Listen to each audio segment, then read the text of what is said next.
It's still early. Where to now? Please stay close to us.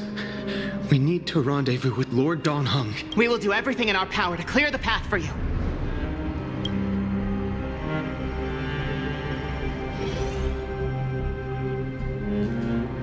There he is! Lord Dan Heng! Quick, we must assist him!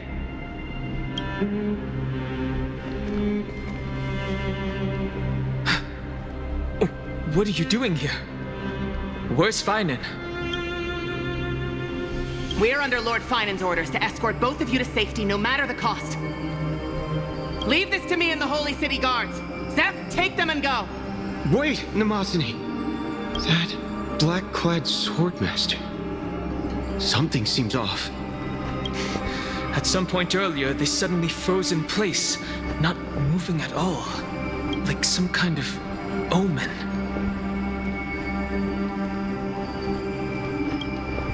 Right. We don't know exactly what's happening, but retreating is the safest choice right now.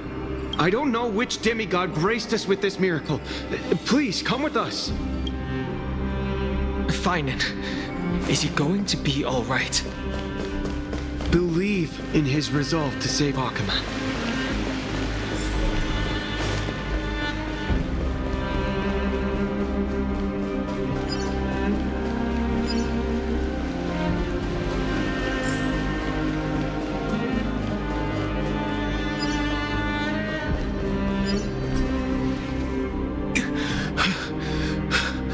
The Flame Reaver isn't pursuing us.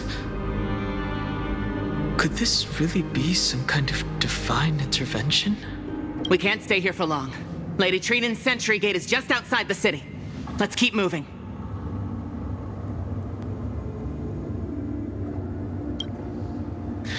I agree. But Feinen, he must have struggled a lot before making this decision. For now, let's get back in contact with the Express and plan our next move. That's the safest course of action. We need more information. On that note, I have a proposal. Who's there? I hope to convey a message to the two nameless. Mr. Screwlum? Who are you? Stand down. I order you to maintain a distance of 10 paces. It's okay, guard. This one is not our enemy. It has been a while, nameless of the Astral Express. I'm glad I arrived in time to stop that black-clad one from harming you further. So it was you.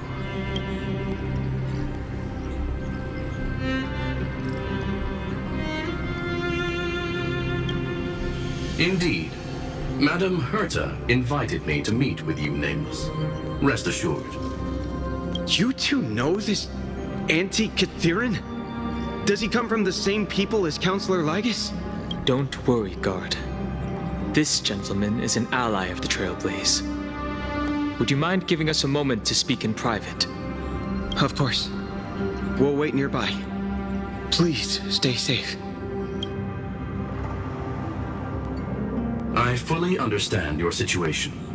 For now, the only thing I can do is temporarily freeze that black-clad one in place. Time is limited, so I'll keep this brief. The place where you stand, Amphorius, is a world constructed from data and memoria, an experimental field of a certain eon. And now, this isolated sandbox world is rapidly falling into a third path. Destruction. Destruction. Conclusion. If Amphorius continues unchecked on this course, a Lord Ravager will complete its evolution and metamorphosis and emerge from the surging tides. The cosmos as we know it will suffer irreversible consequences. The disaster that this Lord Ravager intends to trigger may be far more severe than the Lawfoo's Stellaron crisis, because its goal is the Eon of Erudition. Putting aside the complex details of the inferences involved, I have a request to make. For one of you nameless to stay behind on Amphorius, acting as an informant, in order to prevent the wrath of destruction from ravaging the cosmos. This world is enveloped in a firewall that defies explanation, and the flow of time here is also different from reality. Madame Herta and I can only tear open a gap and project images inside. However, the accidental crash landing of the express car notwithstanding, both of you were able to successfully land here. There must be some principle behind this we have yet to fully grasp. It will take time to uncover the reason.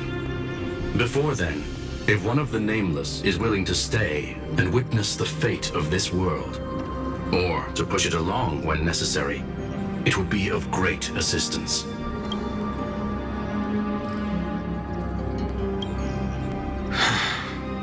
Mr. Screwlum, I believe you. So I only have one thing I'd like to confirm with you. As Amphorius is already facing its end, how can we guarantee the safety of the person who stays behind? Look at this, if you would. This curio is called a chronocognitive anchor. The two of you may view it as a kind of space anchor in the world of erudition. As long as you carry it with you, your individual data structure will be protected and will remain unaffected by the influence of digital tsunamis. When required, it can also serve as a bridge for communications between the internal and external world. Of course, it is not curio with unlimited uses. May only be held by one person. The connection being interfered with. Decide quickly as possible.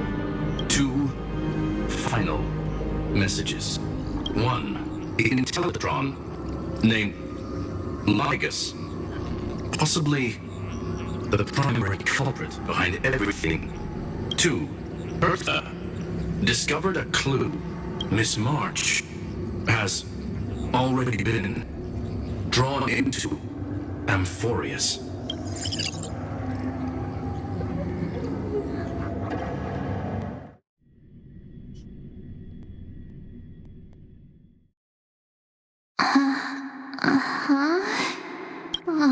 Cold. It's freezing. Hold on. Am I dreaming? This is way too strange. Everything's spinning. And I can see Webaboos flying around. But I was literally just talking to Himeko. How did I... When did I... That's it! She warned me about this place right before Klipoth glimpsed her. Oh no. Have I accidentally walked onto some weird path? Have I done something crazy without remembering? Unless forcing Pom-Pom into new outfits and borrowing Mr. Yang's shoulder massager counts. Hold up. No way! Stepping onto the path of elation can't be this simple, right? Child of remembrance, step forth into the depths of the path space. Who's there? Hey, cut it out! If you're there, just come out and talk, okay? You're freaking me out. I can't even think straight. Hold on. Is that a gate? Cast aside your fears. Step forward through the gate of memory. The voice. Is it showing me the way out?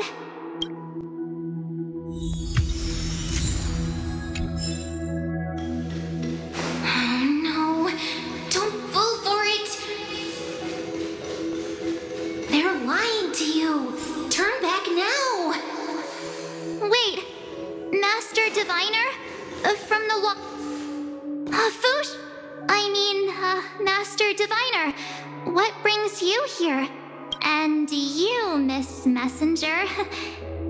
Do I know you from somewhere? Good to see you again, March. A pleasure to see you, Miss March. That's it. Master Diviner used the Matrix of Prescience to help me search for my memories. And you, Miss Messenger, we met in that memory space. You said to me, the value of your life does not lie in what happened in the past, but in the present and the future. Your memory serves you well. March, I conducted some experiments with the 6-phase ice you left us. Thanks to the Garden of Recollection, the Matrix of Prescience has made a breakthrough in extrapolating the past. Now, we might be able to bypass the obstacles and look directly into your history. The Master Diviner is right. Continue down this path, and you'll be able to find your lost memories at the end. Since we last met, you've grown much alongside the Trailblaze. You should be strong enough now to bear the weight of your past. Well, there goes my Ice Princess fairy tale. I need to know, Master Diviner, Miss Messenger, this isn't just another dream, is it? If this is real, why reach out to me at this exact moment? The situation is dire. Your lost memories, they're crucial to the Garden of Recollection. She's right. The Garden of Recollection's existence hangs on your memories. The Garden of Recollection. You may not want to sacrifice anything to preserve the garden for now, but in time, you'll understand. Your destiny and the path of remembrance are extremely, closely intertwined. Now go. So, I just walk through that gate? This way, March. Your past awaits beyond the Gate of Memory. Stop! They're just mimicking people from your memories! Don't let those bad people deceive you! The gate. Now it's you two? Hey guys! What are you doing in a place like this? March! There you are! Finally. The trailblazing journey just isn't the same without you. Traveling's no fun without you around. Well, duh! What's Team Trailblaze without its star member? Wait a sec. You might look like you two, but... We understand your confusion. The Garden's allies helped us establish this Neuralink to reach you. The Garden's allies? You mean Miss Black Swan? Yes. She helped make this possible. Keep going, March. Find your past. Wake up. And travel with us again. That sounds really tempting. Finding my past and continuing to trailblaze new worlds with you? Trust in yourself, March.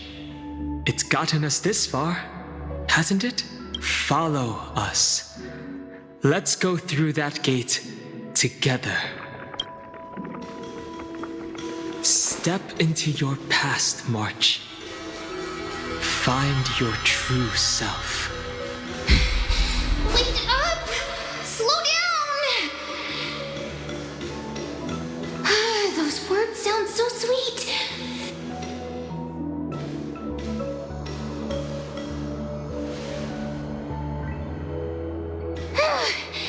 At last, I finally caught up. Hey, are you all right? I'll be okay. Just not used to running around.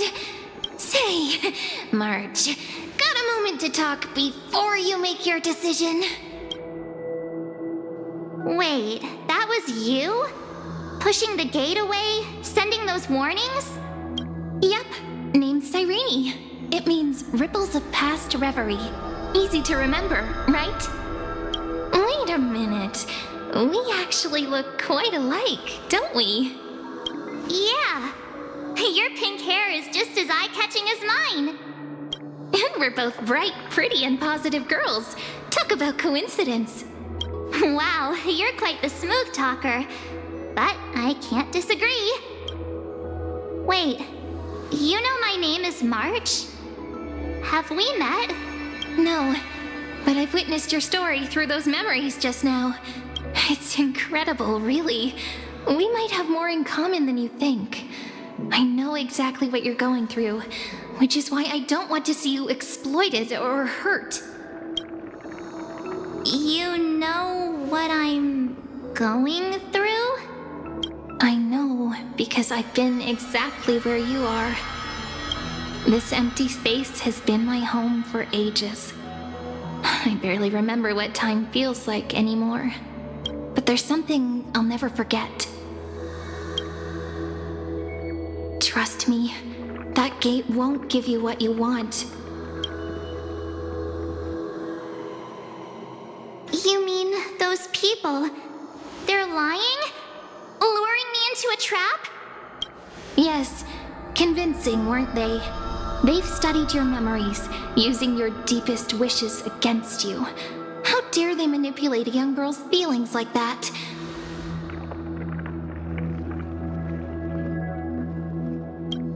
If you go through that door, the worst case scenario is you'll become their pawn, losing control over your own fate forever. You've seen what's on the other side? I may be stuck here with missing memories like you, but I still recall fragments of my homeland where I grew up. That door leads to Amphorius. Trust me, it's anything but welcoming. For ages, I've watched people walk through that door. They couldn't see or hear my calls. The voices beyond always promised safety, but I've never seen anyone return safely. So I had to try and stop you. To be honest, I'm not sure what to believe.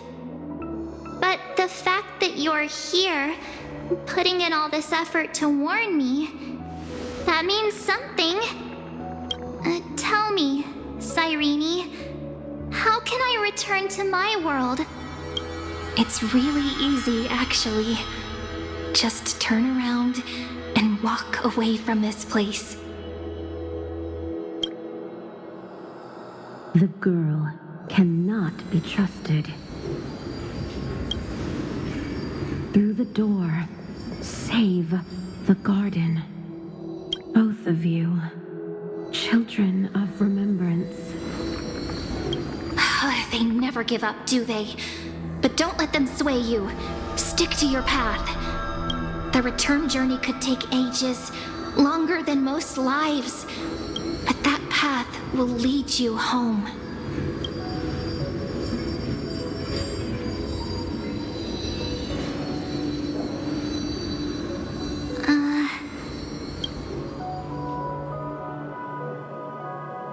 Thank you, Cyrene. I know what I need to do. I'm going through that gate. Into Amphorius. Wait, what? Don't worry. I believe you. It's just that, for me, the only place I can call home is right beside my friends. Two of my closest friends are already on their way to Amphorius. They may seem capable, but only I know. They're absolute disasters waiting to happen. They won't last 5 minutes in a new world without me. That's why I need to go through. Amphorius or not. When the three of us are together, there's nothing we can't handle. We'll explore, understand, establish, and connect. After that, we'll find our way home together. I see.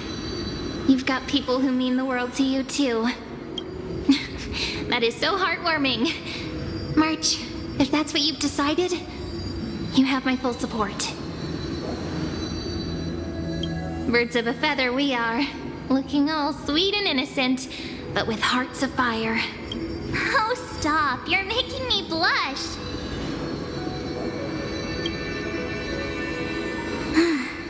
Well then, I guess this is it.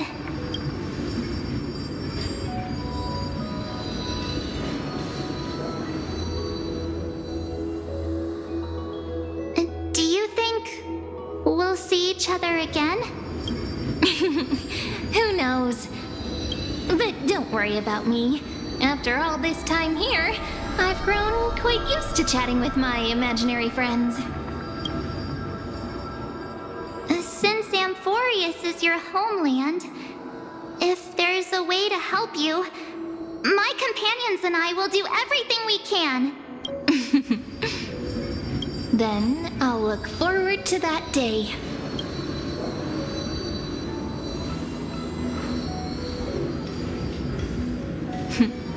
Your story awaits, March.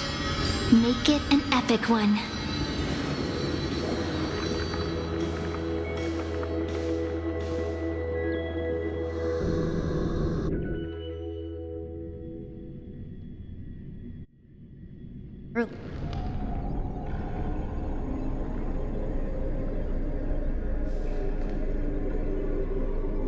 You okay there, friend?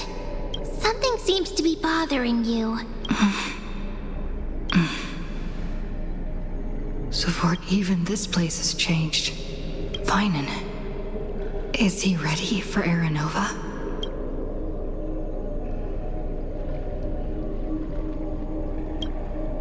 If anything, he's the one worried about you. But I'm here to watch over you now. If what that machine gentleman said is true, if Amphorius is destined for destruction, then I'll stay by your side until the very end. Like how you and Dan Heng treasured the Express. Amphorius means everything to me. Right. Time to see the last core flame restored.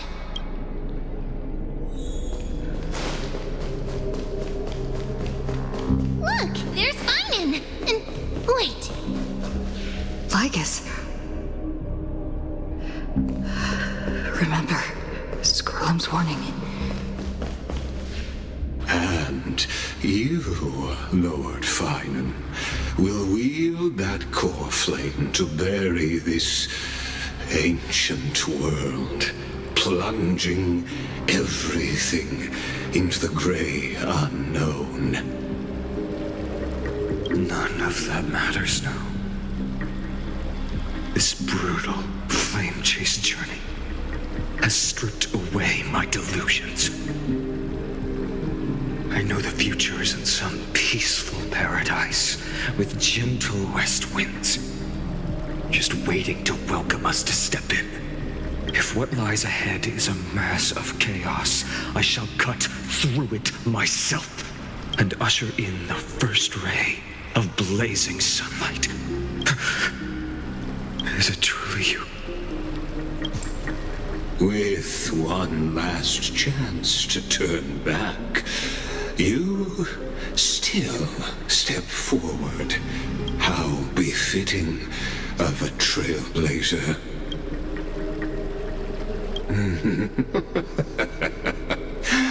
As it happens, I find myself thinking the exact same thing. As our world nears its end, the ones who walk the infinite paths have embraced their destiny. As the Theoros, it is my duty to witness the world's future and oversee this final core flame ritual on their behalf. The trial of world-bearing, the ritual of Aranova.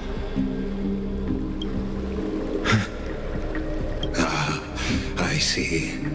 So you met my kindred spirit before I could erase his traces. Partner, what are you saying?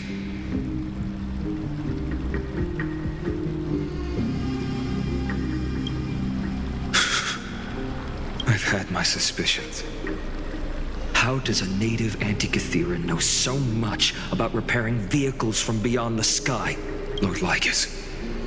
How much do you truly know about Aranova?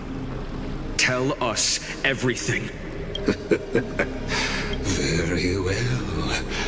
I need no longer maintain this Theoros masquerade. You seek truth, Lord Finan, and truth you shall have. As you know, when the old gods fell, someone had to bear their broken pillars to fill the vacant seats. Those who would assume divine authority must prove themselves through trials. Yet, for Kephalli's demigods, the possibility of overcoming the trials has forever been non-existent. For the world-bearing trial is the divine duty itself. Bringing forth the Era Nova and bearing its weight is an endless ordeal, ceasing only upon collapse. Precisely. The Era Nova ritual is not something that can be completed in an instant, no, but a long and arduous journey. While the sacrificial journeys of other demigods conclude in this world, Kephalli must shoulder the gods' core flames, bear the memories of all worlds, and stand unwavering until the next world, when the black tide consumes the bearer and all that they carry, leaving nothing behind. Unless their core flame finds a new bearer. The holy flame that illuminates all worlds rests in your hands. All that remains is one choice. Nurture it, pass it on to future generations, or extinguish it here and now. Deliverer, the fate of all worlds rests in your hands. Enough testing. I've made my decision. But before I ignite the dawn of the next world, you need to promise me something. Two things, actually. Speak your terms. Promise me this. Professor Anax's vision of the new world is absolute. The world will be reborn from my memories. All souls, living and dead, will return as the first humans, unchanged from their past lives. And my friends, the fallen demigods, they shall transcend the cycle to become new titans. Our heroes shall not have died in vain. Of course. This I can guarantee. Good. The second one. Promise me the Trailblazer can return safely to her homeland, unbound by Amphorius' loss. My apologies, but I cannot promise this. As you mentioned, she now bears the Time Titan's authority. Her bonds with this world run too deep.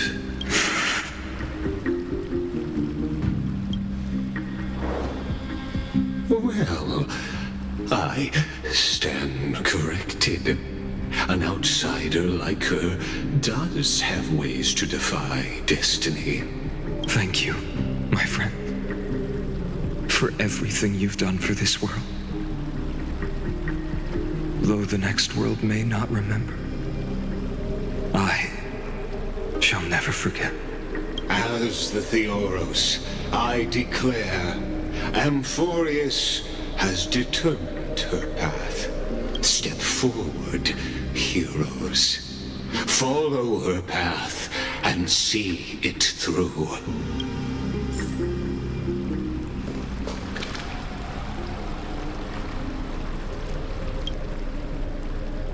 Without you, we could never have reached our prophesied tomorrow. Thank you for walking this path with me to the end. Behold, oh gods, Amphorius has achieved her victory, and the Era Nova approaches. The radiant soul has arrived, having walked through the bustling night, bearing the golden fire and blood, stepping with pride into daylight. He is the pure child, walking upon the path of yesterday, today, and tomorrow. He is the first to be born, first to be named among the nameless. Eternal in form, limitless in reach. He treads the endless night underfoot. Greatest of kings, protector of the displaced, raising humanity's children above their adversaries. The firmament of molten gold courses through his very bones and flesh. The greatest of schemes reveal against his breath and words. In the golden lakes of that beautiful new world, he shall wash himself clean. There.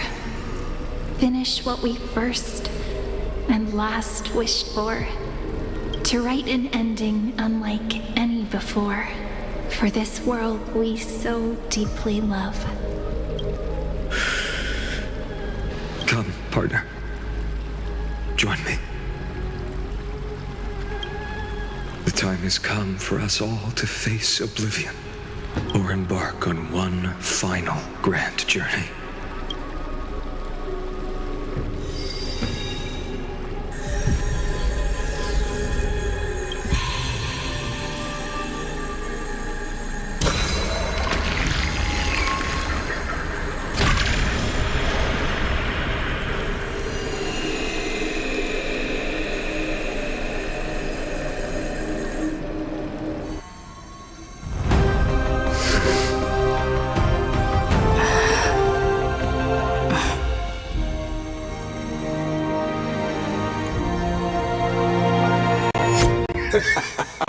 What a magnificent and epic adventure. The hero's journey reaches its end, and the truth behind the Aeronova is about to be revealed. Is that truly the case? Here, as the Theoros, allow me to humbly request that you find a moment to listen to what I have witnessed. This is about the nature of Amphorius itself. A story of the prime mover of life. My, what a broad topic this is. Where shall we start? Got it. Let's start at the very beginning. The Big Bang, the birth of particles, the emergence of all things. Just kidding. What I mean to say is that time, space, matter, all concepts exist solely because we perceive them. This is called the erudition. Without it, the universe would merely be a chaotic book written by chance, yet unread by anyone. As your acquaintance, Lord Anaxagoras, suggested, everything in Amphorius exists through new spores, living in the memories of those yet to come. Oh, how beautifully it aligns, revealing universal truths in such simple terms. Only he could solve the riddle of what exactly are we? Oh, but you'll remember, even as the embodiment of reason, one mystery remained beyond his grasp. If that is the case, whose memories did the very first new spore sprout from? As sages across ages have asked the gods, what is the prime mover of life? But let's set aside the grove's teachings for now. Look further. past Amphorius, to what they call the Forbidden Realms beyond the sky. Do you know of the Scholar's strife? During that grand yet brutal war waged in the name of erudition, a genius's legacy was abandoned, strewn across the cosmos.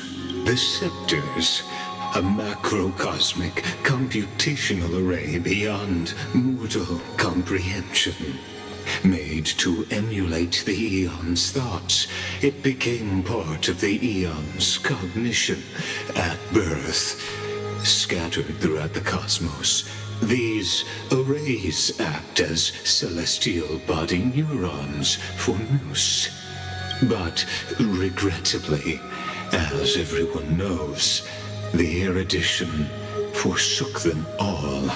But what nobody knows is that, though forgotten, they never stopped seeking the divine answer. A question that survived war and disaster, stumping even the greatest minds, including both mechanical emperors. Now, we come to the real truth of Amphorius. What if, hypothetically, a scepter found the answer to the prime mover of life? If, through endless solitary extrapolations in the cosmic cold, the one deemed as a failure by the Eon of erudition found proof through the ages, what would happen? Perhaps the answer is simpler than you'd think. From a perishing neuron devolved into true life, reborn through the gaze of another Eon. This is a tale from the distant past, unknown to all, even unheard by the greatest geniuses. Now, let's leave the Scepter's story here, returning to where we began. What is the prime mover of life? Actually, you know the answer better than you realize. It's been by your side, accompanying you throughout this long journey. Right now, it awaits you ahead, in that brave new world, beyond the end of Genesis.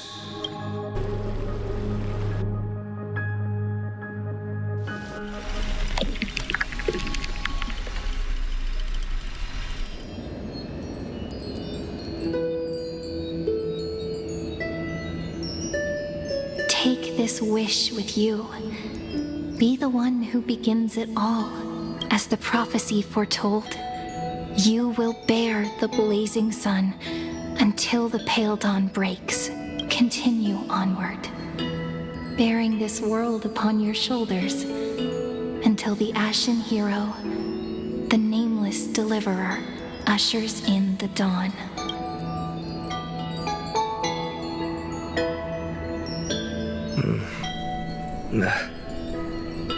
Such an odd dream. Strange. Like I've dreamed this before, but it all slips away when I wake. Only a voice remains. Who was that?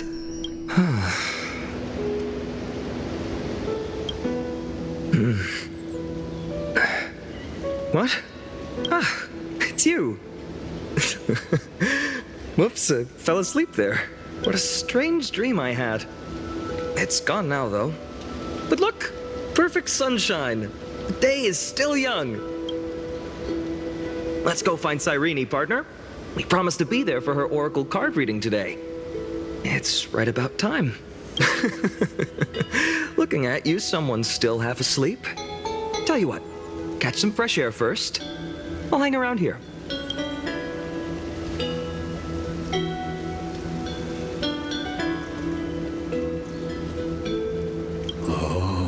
Beautiful, isn't it? This is Ide Silesii, home of the nameless hero who carried Kefali's core flame. When he was young and innocent, he had heroic dreams, imagining his wooden sword was forged of iron.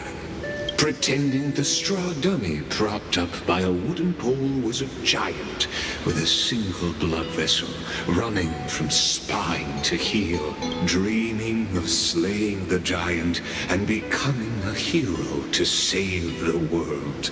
Though to his young mind, the world was just this small village.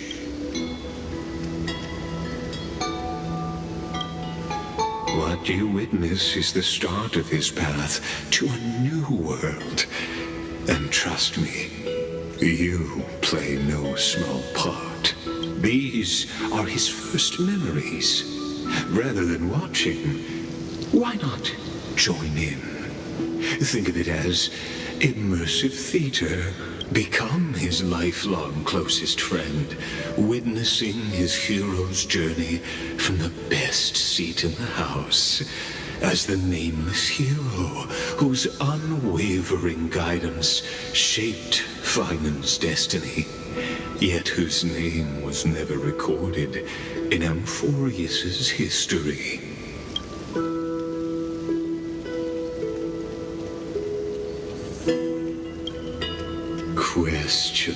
Questions. Let's follow along and find out, shall we?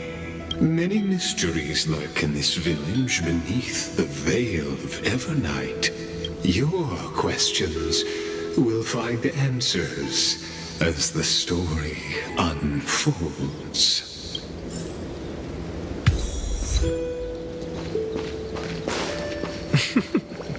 All awake now? Great. Finan!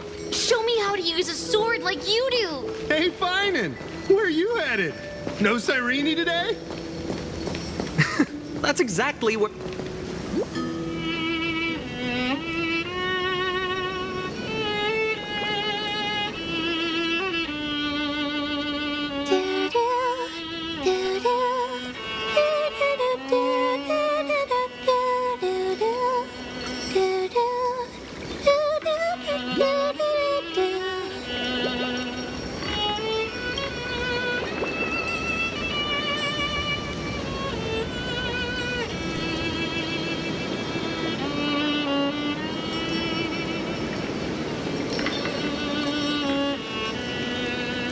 Found you.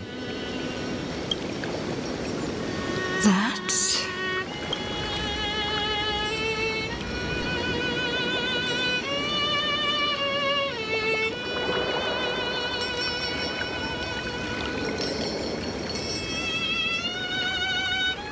Goodness! Look at you rushing about! You've got the poor swing all startled. Hmm?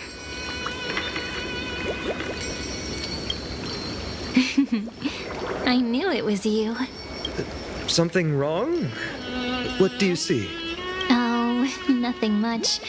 Just suddenly felt a strange connection. Look at you, leaves in your hair. Were you sleeping in a tree again? Or was it the wheat fields this time? At least brush yourself off before wandering around. Come on, I'm not a kid anymore. You're the only one who still treats me like one. Sure. You may have the height advantage, but when it comes to maturity, I'm leagues ahead of you. Still fantasizing about being in heroic adventures and imagining yourself as one of the characters? That's the kind of thing kids do, not grown-ups. Don't you agree? And since you're playing along with his antics, who are you pretending to be today?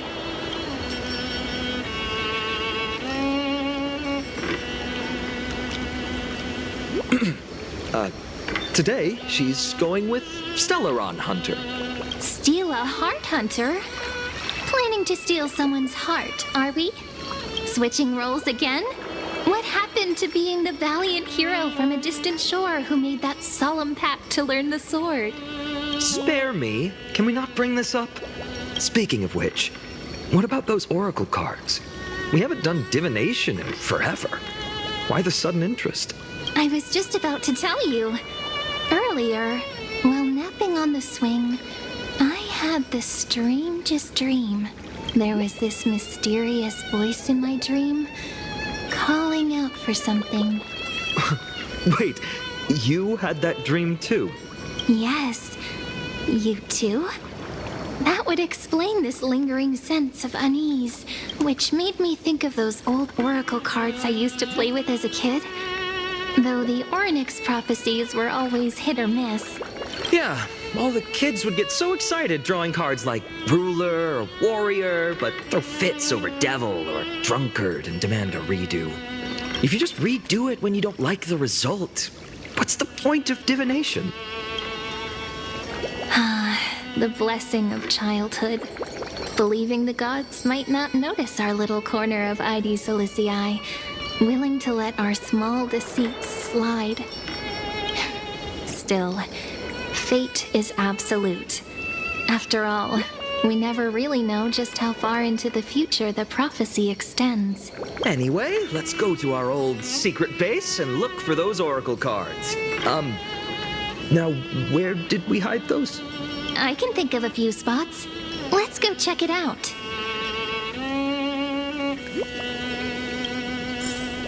In a village this size, I bet all our childhood treasures are exactly where we hid them.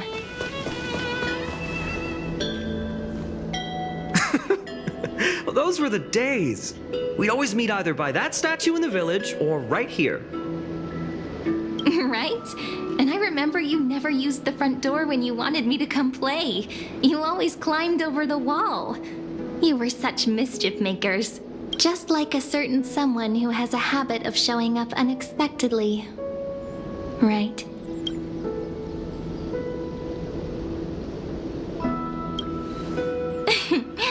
I bet she said something clever just now. Hey, I was just copying those storybook heroes. They never take the beaten path. Still, it's embarrassing. I've been the only one here for a while, and I haven't kept up with the cleaning.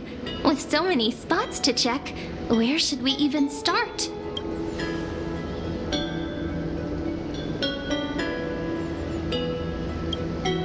Leaves have taken over the courtyard.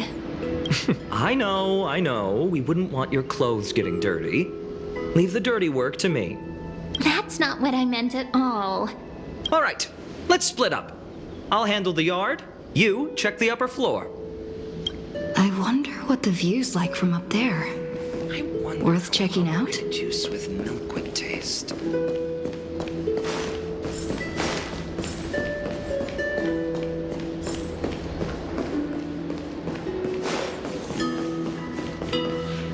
The girl before you carries an air of mystery, her secrets elusive, yet her demeanor toward you is exceptionally warm. You can't help but wonder, could there really be some kind of mental connection?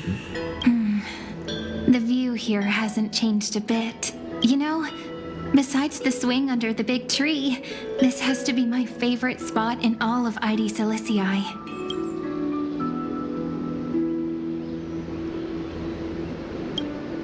You can't help but want to hum one of those old songs we used to sing. Why do leaves and branches grow? Which way does the wind blow? I always said I'd become the next priest of time, just because I heard prophecies as a child. But here's the thing. The more divinations I do, the more doubt creeps in. I want to believe the prophecies, but actually leaving ID Silicii, where will that waiting ship take us, I wonder? Here they are, the oracle cards.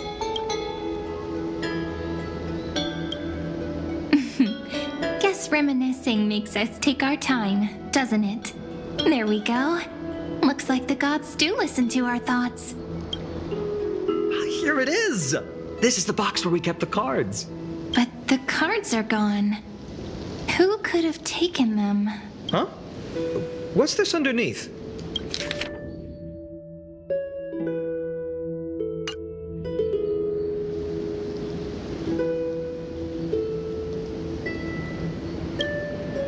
Hey, don't go changing the words. I see now. Those sneaky little ones. So that's what they've been up to. The ones from Remembrance Maze, you mean? Yep. Let's head to the back of the courtyard.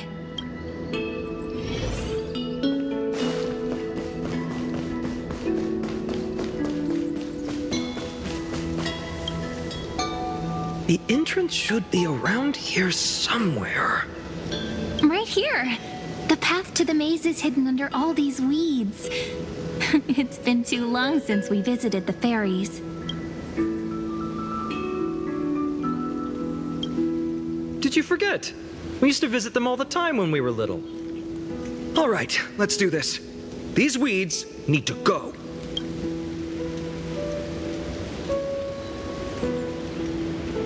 Pretty sure this is it? Should be this way. There it is! The entrance! Once you get through the tight squeeze in the hollow, you'll reach their dwelling, the Remembrance Maze. I wonder if I can still squeeze through there. Maybe worry more about whether the fairies will let you in. After all, the Remembrance Maze has an invitation-only rule. Only children with pure hearts are welcomed. Getting approved by the maze's fairies was like our childhood badge of honor. Regardless, how about we try getting through the hollow first? After you, then. What? Oh, sure, I'll go first. So hasty, as always. Looks like it's just us now. Care to finish that chat? To be honest, from the moment I saw the cute note left by the fairies, my intuition became even more certain. Perhaps when we step into the maze again after all these years, the wheels of fate will finally start turning.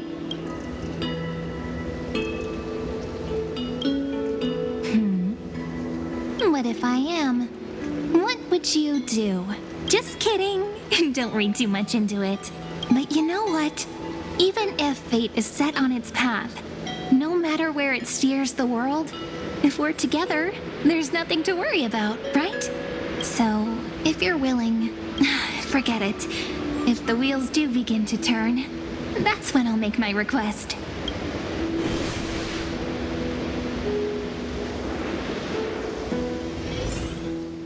I made it! Oh, that wasn't easy. I can't remember the last time I came here. Wait a minute. Are you... Whoa!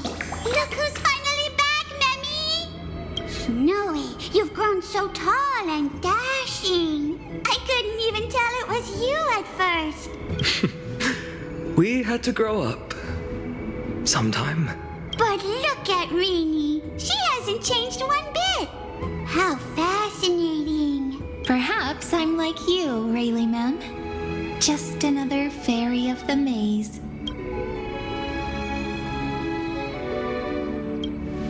An organization? Hardly. They're not that organized. They didn't even have proper names before we came along. Dolimem, Rayleigh-mem, Mealy-mem, Folly-mem. I've missed these cute little troublemakers. We used to gather around the fire, singing and dancing, imagining all our future journeys. Without coming back here, those memories might have faded away entirely. Oh, how good you, Snowy. You swore you wouldn't forget about us. But you were gone so long, you almost did. Oh, he's just copying those bards from his stories, being all melodramatic. He couldn't forget about you all even if he tried. Actually, we're here for the Oracle cards. Have you seen them? Oh, the Oracle cards. Right. The chief asked us to get those. Chief? You mean Dolimem? What do they need the cards for? If they want a reading, they could just ask me. Oh, I'm not sure. But Chief specifically wanted to meet with you all. Let's see. They should be... That's it! This way, everyone! Watch your step. The trunk's slippery.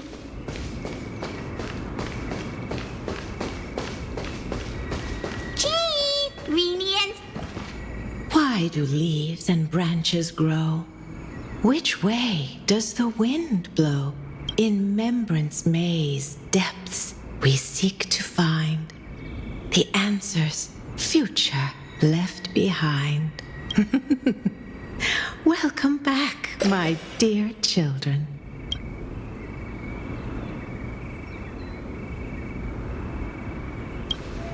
Pink ones? That's strange. I don't recall any pink fairies in the Remembrance Maze. Have you seen any, Chief Dolimem? Oh, Chief, you haven't changed a bit. Still so full of life. Oh, no need to fuss, my child. You haven't forgotten, have you? As long as our songs are sung, the children of the maze will live on, just as our paths stay forever linked. Here, take it.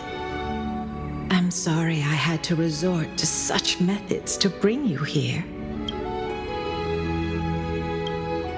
My book of oracle cards. Thank you for keeping it safe. You know, you can always just ask if you want me to divine something. Still, bringing us here like this after so long. Is something wrong, Chief? Yes. The Veil of Evernight whispers to us once more. It tells of a new fairy who will soon enter the maze. Indeed, every time a new fairy arrives in the maze, it means that beyond the veil, in the vast lands far from Ides Elysiae, a great calamity is on the horizon. But if that's the case, our journey... Will have to be cancelled. If disaster's coming, we should stay in Ides Elysiae just to be safe.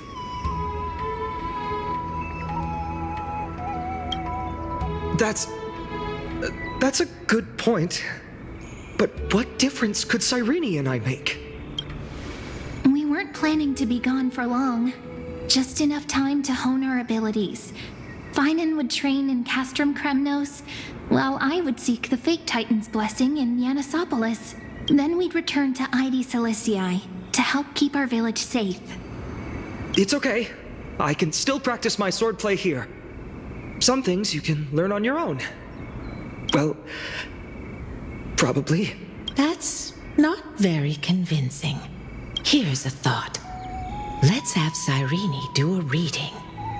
If fate wishes to show us its path, we might find some peace of mind.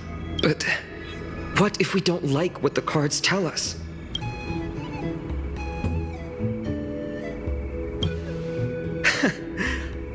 Never thought of doing it that way before.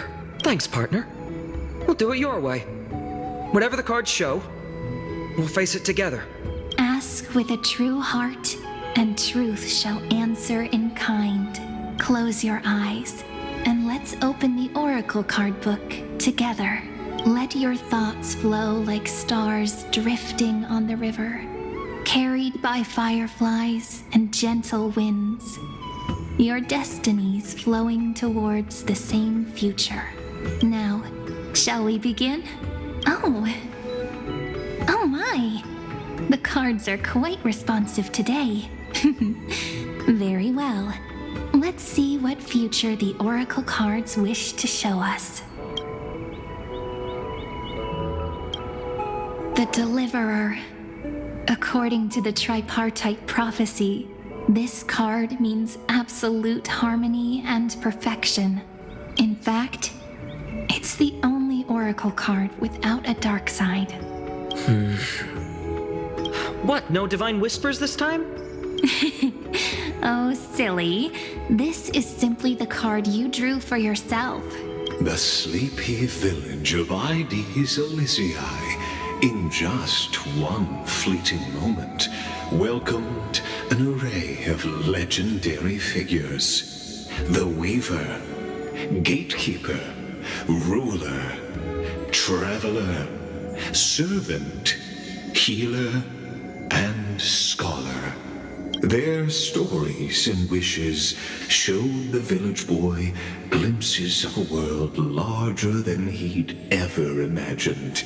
They brought tales of raging battles, of cities crowned in holy light, and of wonders beyond his understanding. Each story so far removed from his simple village life. Once, these were just images on his friend's oracle cards, and yet destiny now stirs in resonance with the maze. And now, they are right in front of one's eyes. The Deliverer? This card again. Ah, my child. It seems you're destined to bear the wishes of many, to answer the world's call. Bear their wishes? Yes, just like Kefali, standing eternal atop the mountain. My parents, they only wished for me to grow up, well, to help around the village, stay out of trouble. Mrs. Pythias wished for more books in her little schoolhouse, wanted us to all learn and grow. And little Piso, he wants to grow up strong like its father, to become a hunter. Is that my purpose? To fulfill their wishes? Perhaps. For a true deliverer, such wishes are but droplets in an ocean. After all, Kefali bears the weight of the entire world. Right. How could any human possibly measure up to a Titan? I wonder too. Perhaps. What's this? What you see are futures written in the cards. Or rather, the people you'll meet on your journey. Sometimes, fate can guide us when we're lost. Let's consult fate itself. Maybe then we'll know why we must take this path, and learn just how many burdens one must bear to become a true deliverer.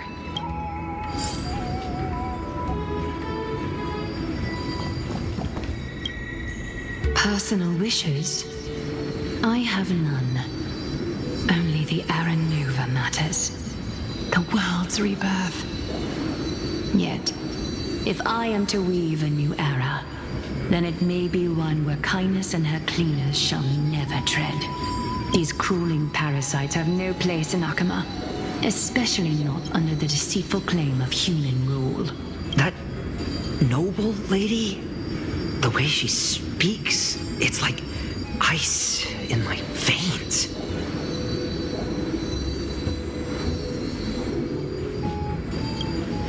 Huh. Not exactly the warmth I'd expect from someone selfless.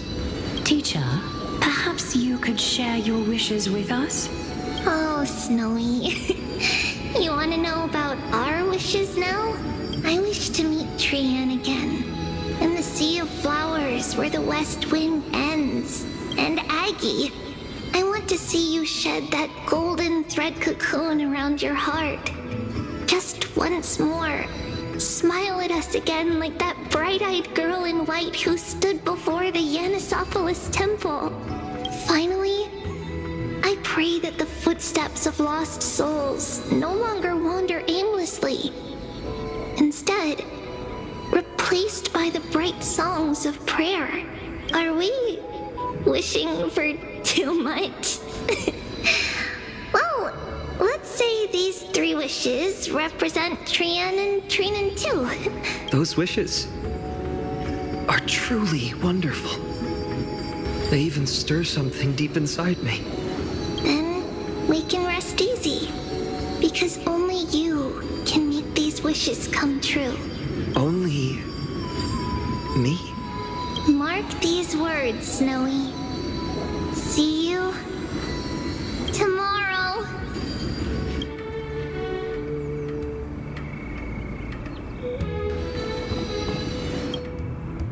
Well, if it isn't our little deliverer, my wish. Just let me wine and dine and soak up the sun.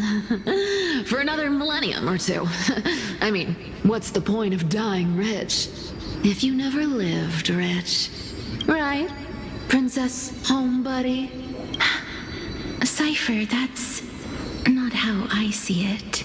My one wish is to find that missing piece in my life. To feel someone's embrace once more. That warmth. I've felt it before, and it's my dearest memory. And speaking of riches, for someone with all those treasures behind your divine power, you've led a pretty cheap life. Ouch! Where did that come from? Right for the jugular, huh? What about our friend from the Grove? My wish came true before I touched the sky. I transformed my healing power into gentle sunlight, distributing it equally to every life I cherished and loved. You two are so selfless, aren't you? No surprise Aglaya wanted you for the flame chase journey. You know what? I did have one wild dream. To know what it feels like being born a noble lady, drowning in riches. Just think, if I traded places with that seamstress, me in the mansion, her on the streets. I'd like to see if she'd still become the gold weaver then. Maybe I'd even take her place.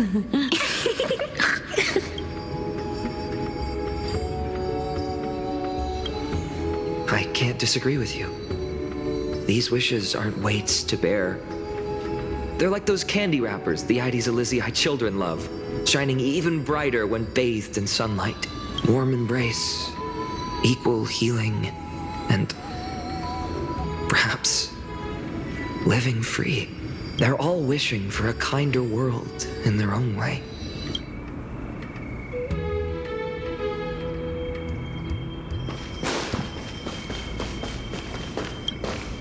Finan, my student. Must we go over this again? Listen well. I detest the word wish. It reeks of mortals crawling before their gods. My life's work is done. All that remains is for you to take the final step and prove the ultimate truth. I, Anaxagoras, shall become a god of the new world. Through irrefutable logic, I will prove that mortal wisdom can achieve divine greatness. Isn't he, you know, a little... I mean, I just daydream about hero stories, but he's fantasizing about becoming a titan? Well, that's something. Could I ever be that sure of myself?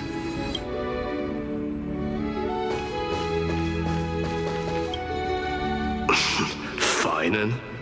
Since when did you become so timid, asking such juvenile questions about wishes? What's that supposed to mean? What's with that condescending tone? No way I become friends with this half-naked show-off, right? Just what kind of life am I going to lead? What are you mumbling to yourself now? Whatever. The wishes of the Kremnon warriors are done, but I survived 1,000 deaths only to fall to a coward's blade. That masked flame reaver who struck from behind. Finan, you look... Never mind. That blank look tells me you're completely lost. My wish is simple. One honest duel. Face to face, blade to blade. Then I'll strip away that mask with my own hands. Nothing but violence and vengeance. This person's wish is nothing short of brutal. Still, those eyes burn with the noble pride I've read about. This wish, I shall not forget.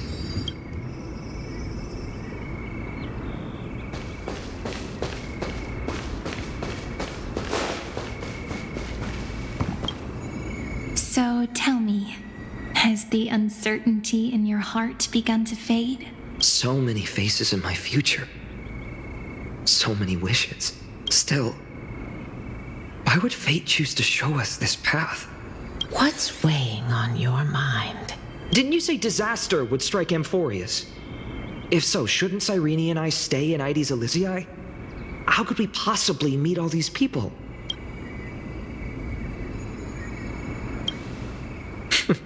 That's wonderfully optimistic. I like it. Cyrene, may I have that deliverer card? Of course. But why? Although those voices, visages, and wishes may seem far away now, I can't ignore the sense that something is calling me, bidding me to take a hold of it.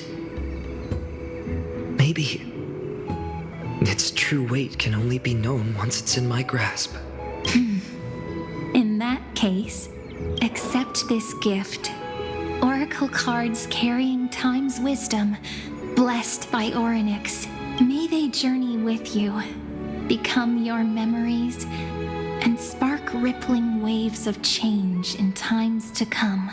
I'll hold these words close to my heart, but now that I'm holding them, they don't seem all that different from ordinary playing cards. What? What's happening? Everyone, we've got big trouble, Mimi! Burning, smoke everywhere. It's all coming from beyond the maze. What's going on? It's here. The seeds of disaster have already taken hold. Sooner than we had foreseen. This time, not even the veil of Evernight can shield us. You mean Aedes Elysiae will be swept up in the prophesized catastrophe? I'm afraid so. My children, take shelter in the Remembrance Maze. One step outside, and this horror will consume you both. But my parents, the whole village. You're right. Chief, what are we truly facing? Is this the power of a Titan? This is beyond any Titan. Beyond any danger you could overcome with strategy alone. It's an unspeakable horror that twists all life into abominations that never bleed nor cry. Even Titans fall to its corruption, burning from within until only empty shells remain, knowing only death and destruction. The Black Tide. That's what this calamity truly is. It consumes all in its path, sparing none but the Remembrance Maze. Not even Titans can? Yes. So please, don't leave this forgotten realm the gods abandoned. You are the first to uncover our presence, and the only two who can enter the maze. We don't wish for you to throw your lives away. Finan, what path do we take?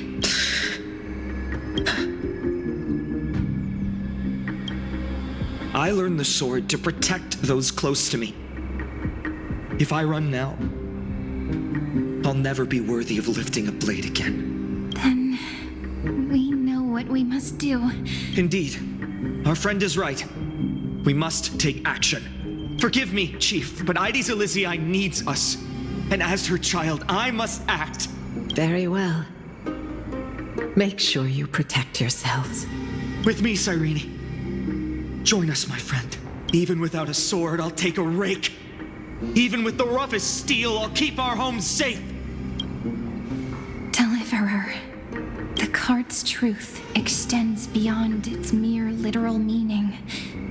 There's another hidden layer within, not someone perfect from the start, standing high above, casting merciful gazes upon the world, but one who starts small, from a humble village, expanding their world within step by step, learning to save others as they grow. When we were little, I told him I wished this world would never need a deliverer. Now that wish has shattered. Yet I'm glad He's chosen to walk this path. And all of this happened because you believed in him, friend. Shall we? It's only when you're by our side that Finan and I... that our hearts find their courage. I know you're watching us right now. Aren't you, great hero from the future? Oh, Deliverer. Such cruel irony. Though destined to bear the world's burden, this boy can never become the hero to bring forth the dawn.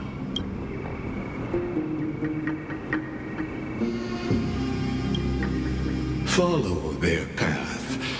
Bear witness as this man, forever denied the mantle of hero, takes his first step on the path to deliverance. Watch this memory play out its final act.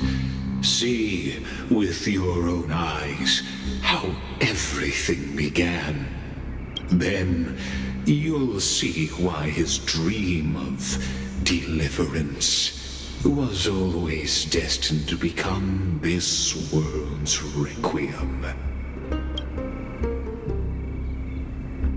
A sun red as blood, wheat fields turning to dust, and in the heart of it all, a village aflame. In that moment, the boy stood in what felt like the end of existence itself. These creatures, they're everywhere. Someone, anyone, where are you? No, it can't be.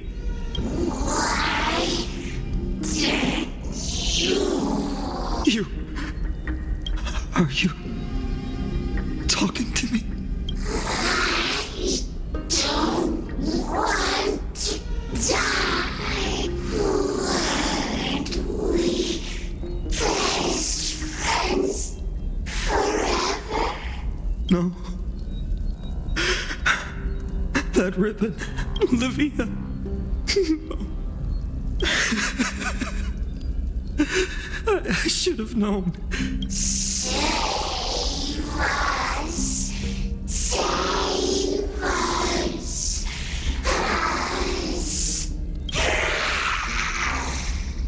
Please. No. Stop. Please stop.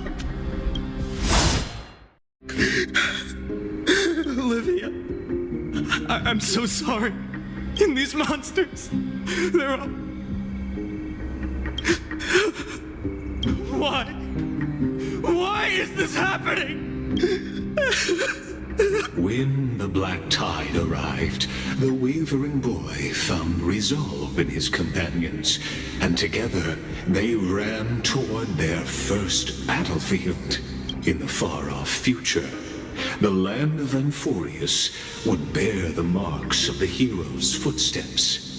With sword in hand, he would inscribe an eternal mark in the golden epic. And when dawn broke over scorched earth, a boy, covered in wounds, buried the dead one by one. His silence heavier than the earth he moved. His home, his past, his name, all buried beneath the soil. His feet carried him forward, over the pillar of stone, beyond the chalice of plenty, through the deadly fogs of the hand of shadow. He wandered without direction, like a withered leaf drifting in the wind. Through countless city-states, the smiling visage of the white-haired swordsman was etched into memories. Yet he did not walk without purpose. Deep in his heart, a voice always guided him forward to fulfill the wishes he had inherited, to brave peril, and to do all that was within his power to save those who needed saving. Those words his friend spoke long ago, when his journey began, lingered. Protect those who must be protected. The words were few, but they gave him all the certainty he needed.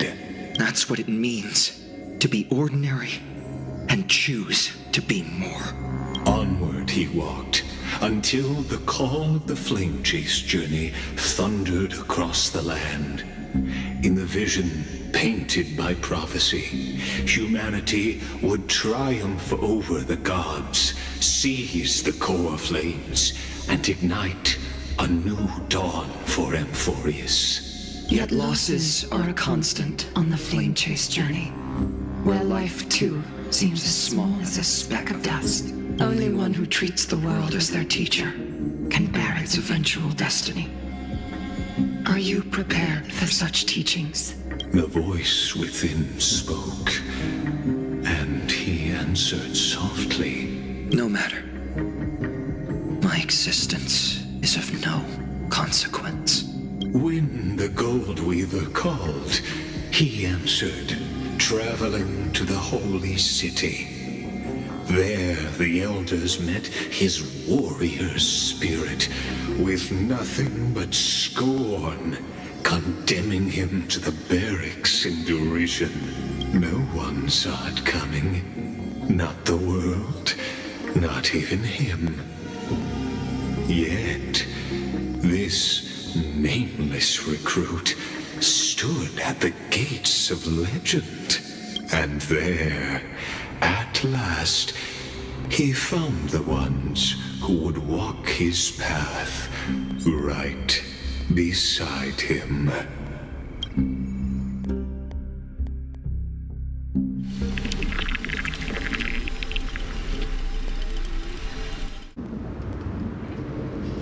This is the Abyss of Fate. Hold on. Finance here too? And is that Mighty and Trinen? And now, Act 2 of our immersive drama unfolds. They're evacuating the temple. Why now? Are you insane? That blonde man is the Crown Prince of Krymnos.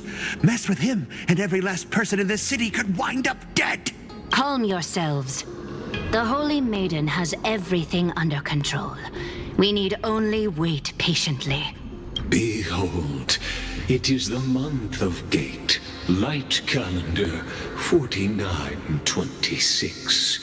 The Crown Prince of Krymnos, Midimos, has led his forces to the gates of Akima. As you know, though Midimos was proud, he did not engage in needless violence. He challenged the elders of Akima to a duel, not for glory, but for the rights and dignity of his people, to ensure they wouldn't live as second-class citizens in foreign lands. After Aglaya's mediation, Finan met Midimos' challenge as the Elder's representative. This duel was to change the course of the Flame Chase journey itself. So, as Finan's most important companion, his lifelong friend, please continue to bear witness to his memories.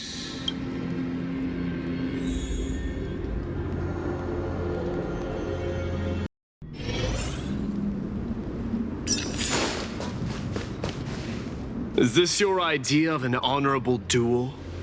Bloodshed isn't the way.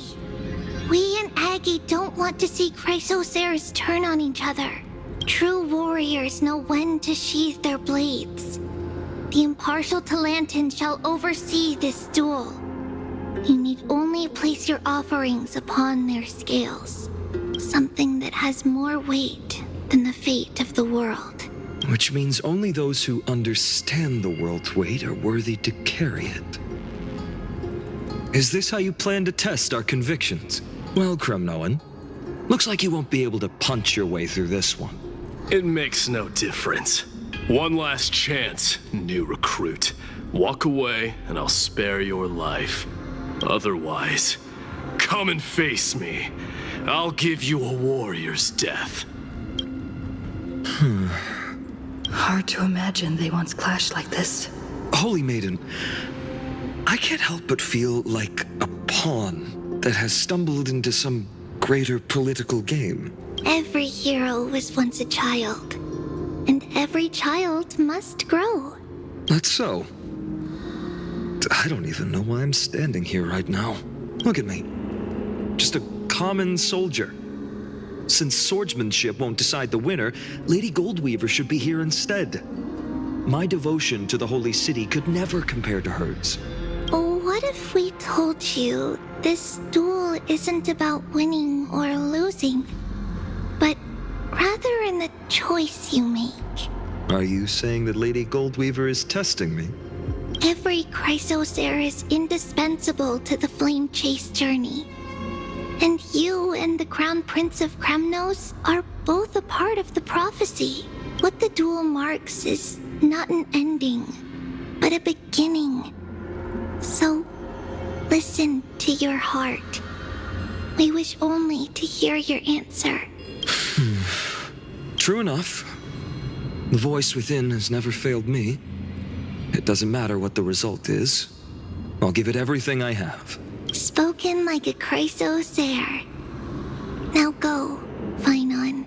Your journey has only just begun.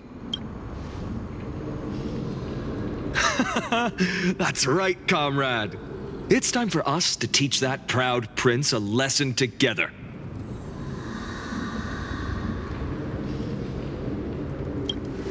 Me? With him?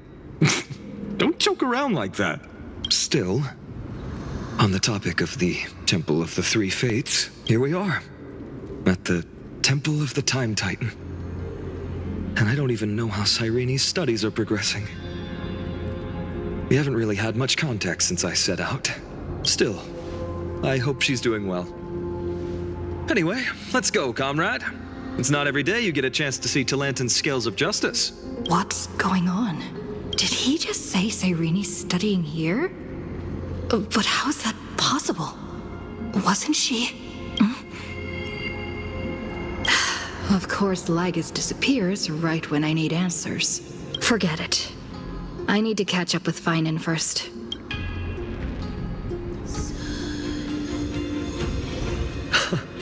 Amazing. Talantin may have fallen, but their scales remain true to their purpose. I hope you still remember your purpose, new recruit. You seem awfully confident, Kremnoan. Let's see how you define the idea of weight. For your information, in Castrum Kremnos, the punishment for profaning a duel with such crooked words is impalement. But as we're in foreign lands, I'll indulge you. The signet of Kremnos, the crown jewel of our people. That's my choice. A ring. Not just any ornament, I'd wager. What's the story behind this little treasure? Don't push your luck. Think I'd pour my heart out to you? Just know that Kremnos' 1,000 years of glory could bring a titan to its knees. Let alone a nobody like you. So to him, glory and his people outweigh the entire world.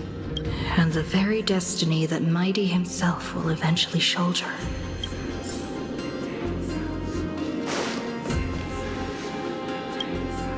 Now this is a tough one. What can I possibly offer against a ring that signifies so much? Well, comrade, what does your gut tell you?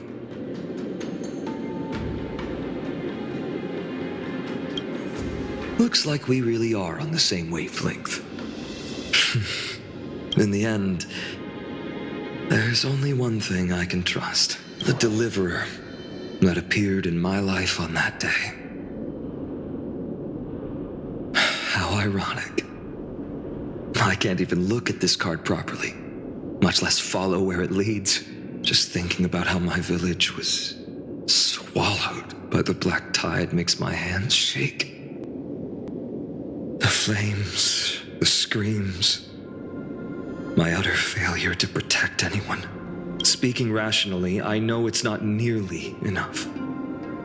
Hades Elysiae was just a small village. Its loss barely a scar on Amphorius' face. But here and now, my heart says something else. This car. It's everything I have left. Nothing weighs heavier.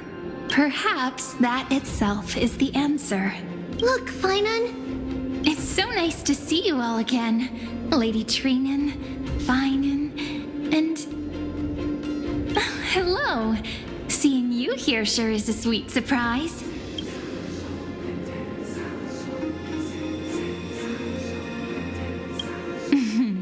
Why so surprised? Could it be... Did you miss me? Cyrene? This is incredible. I was literally just thinking about how you might be here. But I'd never imagined I'd see you this soon.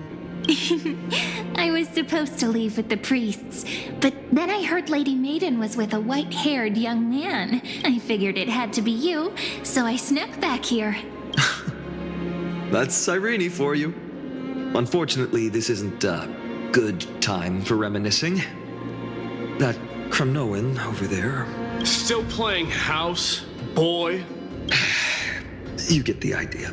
Quite the hothead. You know, you two just might get along. Don't worry. You already know what the answer is, don't you? If that's your choice, I am with you. I am with you because I remember it all too. The fields of Hades Elysiae, those red leaves, that little swing of mine beneath the tree where I dreamed the sweetest dreams. And those dear fairies in the Memorance Maze. It hurts so much knowing they're gone forever. The pain speaks for itself. Our hometown may have been just a tiny village, but to us, it was the whole world. But that's not enough, Finan. Not nearly enough. Even though hatred can help people grow and turn a boy into an unbreakable warrior, what you need now is victory. You can't just stack the scales with your past suffering. You have to throw the weight of your future onto them as well. The future? What do you mean? Maybe that was a bit too cryptic for you, but it's actually really simple. Why not have our mutual friend here stand on the scales with the deliverer? How about it? Can you help us?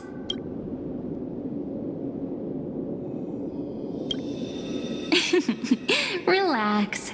Our dear Crown Prince won't have a clue. Let's try that. The fate of Akuma hangs on this duel. I must claim victory. For their sake, I will stake everything I have. Stand with me, comrade, and we shall become heroes. Let's. Together we'll prove that what weighs more than the fate of the world is the resolve to shoulder an immutable past and carry it into the future. Talantin, the fair, the just, they of unassailable integrity. The challengers have made their choices. In the name of the Holy Maiden of the Three Fates, lower your scales, weigh destiny, and reveal unto us your verdict. Your offering is... a card? Yes, a flimsy little card. That is my choice. Just know that it's called the Deliverer. Interesting. Very well. If you can beat me with this card, then that's what I'll call you from now on. It's... a deal. The scales... they're wavering. Talantin is deliberating on the outcome. It appears the convictions of both sides are equally matched. This is suffocating. Like the whole world's weight is on my shoulders. But I believe what my heart tells me. Finally decided? Hear thee, children of humanity. I shall pronounce judgment. For the difference is now clear. The one whose offering weighs more than the fate of the world is... one from Ides Elysiae, the nameless hero.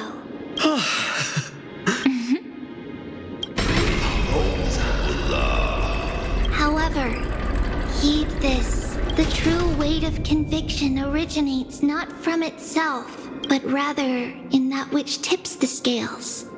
Hope itself. What's that supposed to mean? I think the Titan means that it's not anyone's personal convictions that outweigh the fate of the world. It's about a wish, one which we all share. You, me, everyone here. What tipped the scales wasn't Finan's conviction alone, but the collective hopes carried by this oracle card. Humanity's desperate call for a deliverer. Yes, even you and your people, Kremnoan. Placing us both on the same side of the scales? Foolish. We Kremnoans are your mortal enemies. Such weak idealism will only get you skewered on our spears. Fine by me. I've never claimed to be the deliverer from the card anyway. I'm a soldier. And if it's my fate to bleed my last on the battlefield, then so be it. I'll fight to my last breath. And on this, I know that we're the same. That's all a hero really is. Someone with that kind of conviction. And the deliverer? Just a sum of all those heroes. A brilliant explanation. Just as prophesied, on this day, the final two heroes shall join the Flame Chase journey. I should have known from the start. They all say Lady Goldweaver is quite brazen, but you're the first to even imagine that prophecies could persuade a Kremnos warrior. Oh, I have 1,000 ways to tame a lion. But this lion didn't come here for bloodshed, did he?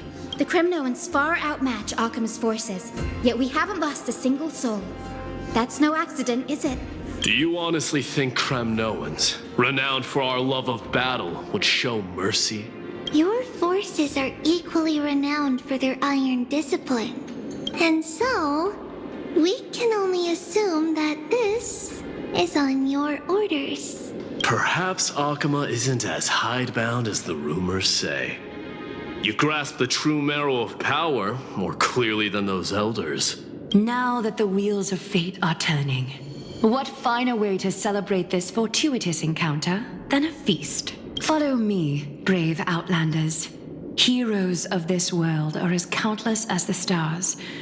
And at this moment, we find ourselves gathered here by the light of the flames of the long night. History shall remember this moment. The prophesied Chrysos heirs now stand assembled, heralding a new dawn for Amphorius. You must see now how different this is from the flame chase journey you traveled.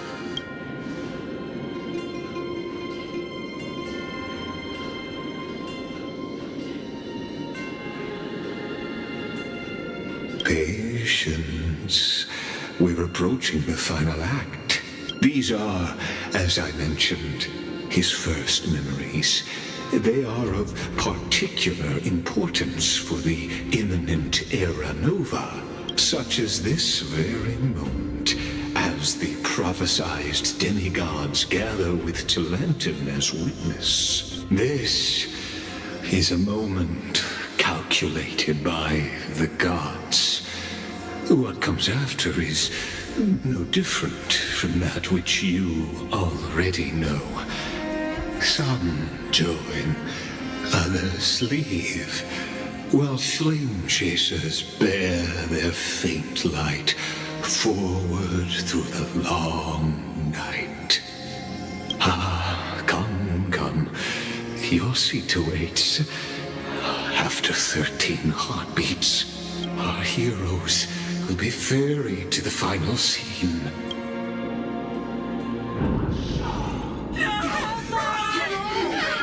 They say that the heroes of this world should be as countless as the stars. Yet now, we're the only ones left standing. So, in the end, the black tide still swallowed everything. The West stands protected by mighty Skrymnoans. It will hold for the time being. Professor Anaxa deployed wards in the north and east before. Their effectiveness is untested, but I believe in him. And Akama. We needn't fear for Aglaya. Even in death, she counts as the greatest among demigods. Her threads of romance weave an impenetrable shield, and the people answer her call, rallying to the city's defense. Let's move. Kefali has given their core flame. We must complete the Era Nova before the next entry hour. For Amphorius. That only leaves 3 hours. So, this is the last time we'll see her. Finan, we set out on this journey to answer the world's desire, didn't we? That's what it means to be a Chrysosaur. So has it always been. Then why? Why must Amphorius' wishes be so cruel? We made the best choices we could, whenever we could. But in the end, the prophecy that led us, this black tide swallowing everything. Why does it look like this? I don't know. We haven't had any other choice, except to move forward. Not for a long time now. Even if we only see the long, long night ahead, I still believe that through it, we'll find the dawn on the other side. Beyond these flames, a new sun will someday rise. So, to the Temple of the Three Fates. You'll take over Time's authority, and we'll return all the core flames to the Vortex. Then put this world's fate to its final rest. After which, we shall all face oblivion, or embark on one final grand journey.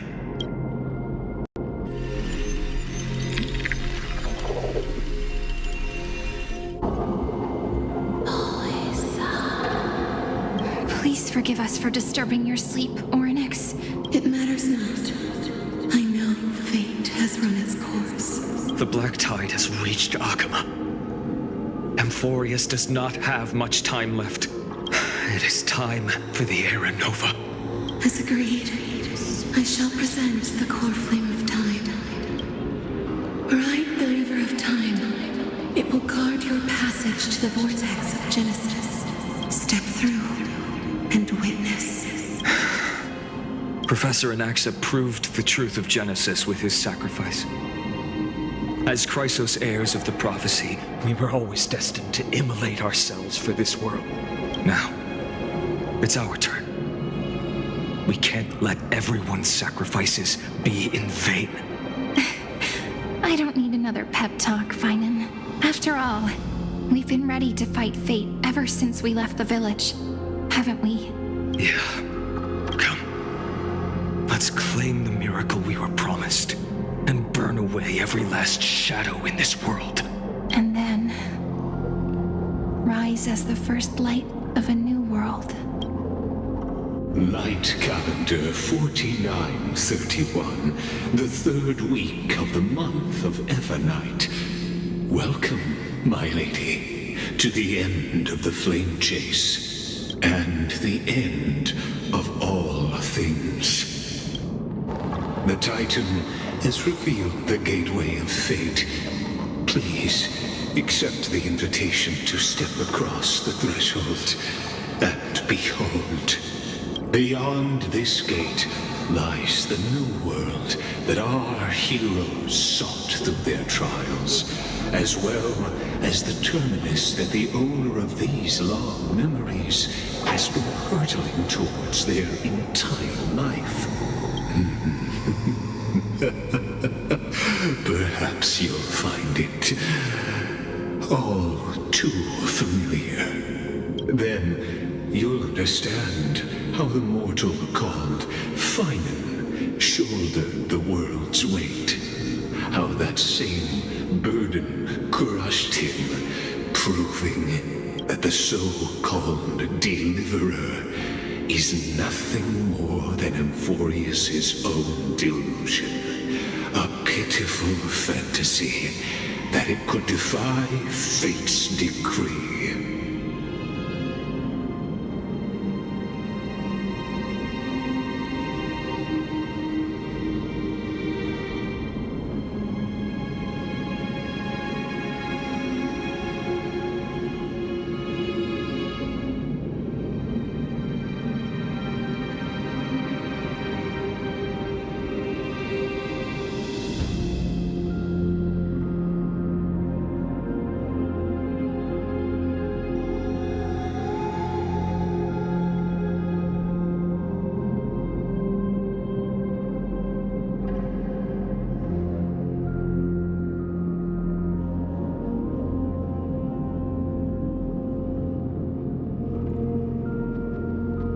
Please, esteemed one, the answers you seek lie in these non-existent times.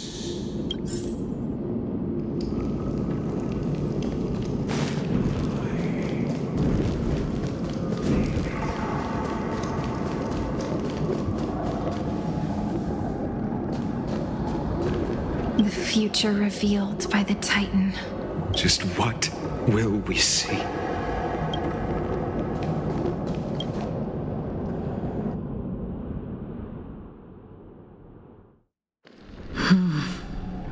The vortex of Genesis.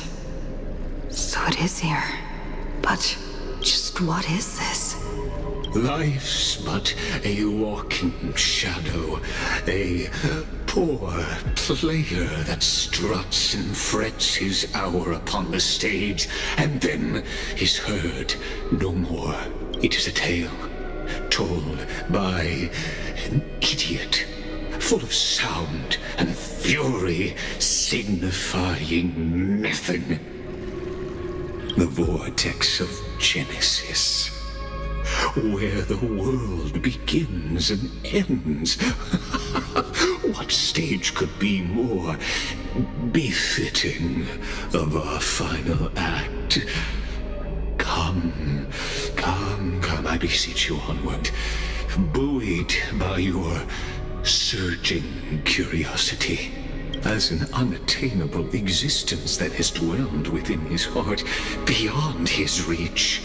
You have accompanied him through the march of years uncounted. You naturally have the right to view the river of time in its fullness, and to witness what he welcomed upon his arrival here. Every absurd and tragic ending. Now, if you would. My journey to the Aranova. Oh, deliver us. Enough talk. Go on. Make the Aranova.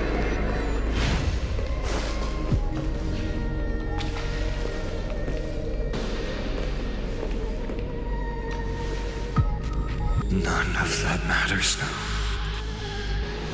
This brutal, flame-chased journey has stripped away my delusions. I know This will be a romantic story like none that has come before. You think so too, right?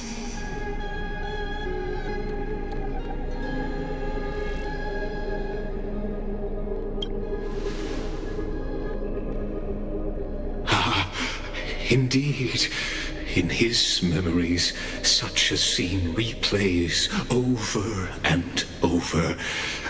Though the details may differ, this remains ever the same. All shall bid farewell to one, and that person alone will witness the miracle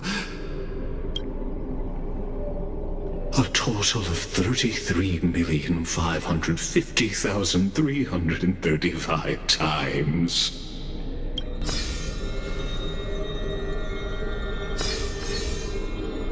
Each is a drop from the river of time, representing the long journey he would take, or rather,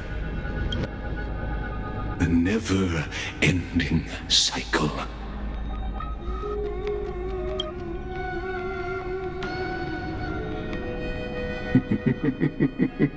Sharp as ever, I see. Seeing is believing. Why not let your own two eyes uncover the truth? Or perhaps you can simply walk straight to the final truth. See the true face of the character you play, and witness the ultimate nature of the Chrysos heirs, flame chase journey, and the cycles of Unforius. Please, take your time. Look around as much.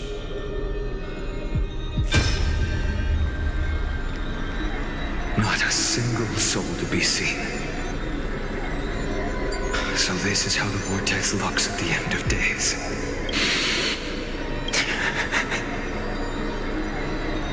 Looks like I've got company after all. But since you've made it here, so in the end you succeeded, Executioner.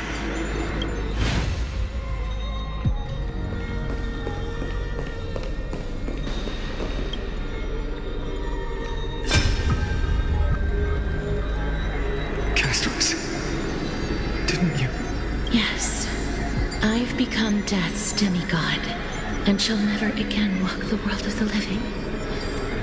What you see is the surging of the River of Souls, brought on by the countless dead feeding it in these dark times. They cry out. Though dead, they'll converge into a torrent and guard the vortex to see the Era Nova fulfilled. I will take all the wishes of the departed with me. Please, everyone, fight with me to the very last. I hear them. The dead hail you. They're prepared. Go on, Deliverer. We'll keep that executioner in our shadows. The path before you leads to light and eternal flames.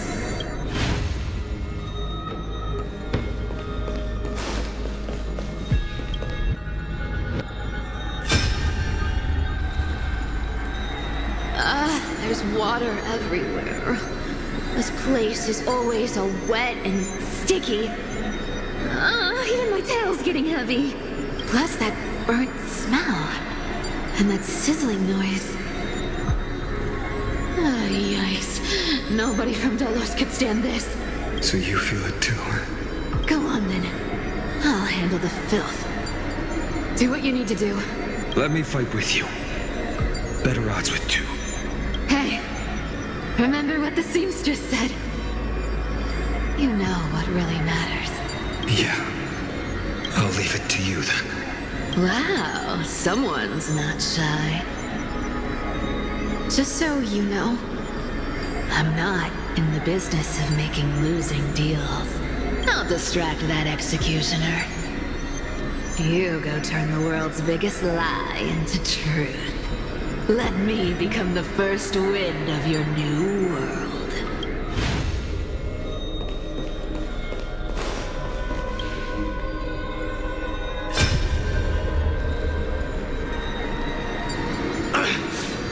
Shut up and get out of here!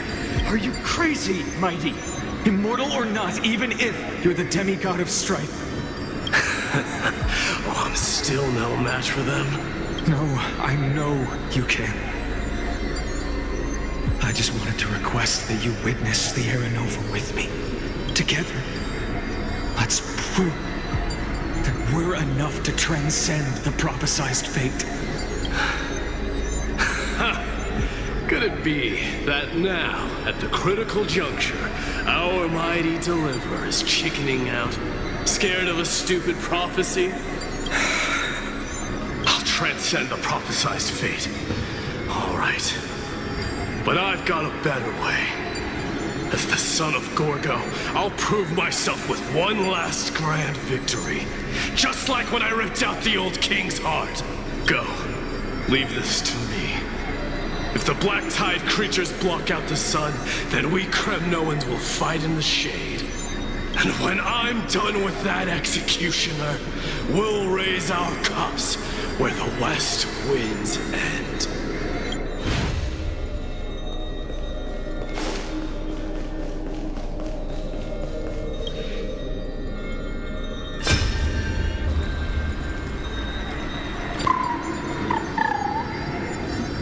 Hey, little one. Are you scared?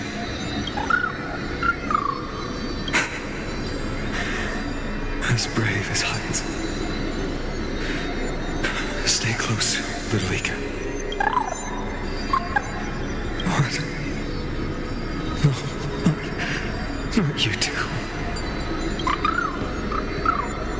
I see. I won't squander your kindness. Your hopes. So please, keep this bit of sky standing for me. Well, now there's one last thing I need to do before the Aranova. Come, Executioner. Let this patch of clear sky show me where to strike.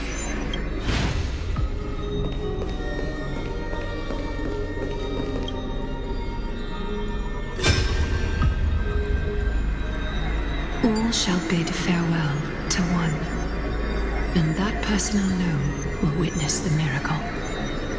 Such is the will of fate. So even the future revealed by the Titans may not come to pass. The Aranova. This unrivaled masterpiece. I have no regrets now that I may entrust it to my most trusted apprentice. Are you saying? Fate is ever unassailable. The golden threads tell me the Black Tide rushes toward the vortex, ready to swallow this place. I must weave the last of my humanity into a net to hold back the deluge. I shall have my final bath in warm and radiant gold. Now, the hour of fulfillment has come. Forgive me. I must snip away every risk to weave the strongest future for the new world. There is nothing more to say. We part here. I shall personally dispatch that wretched executioner, not with threads of gold, but with the steel tip of a needle.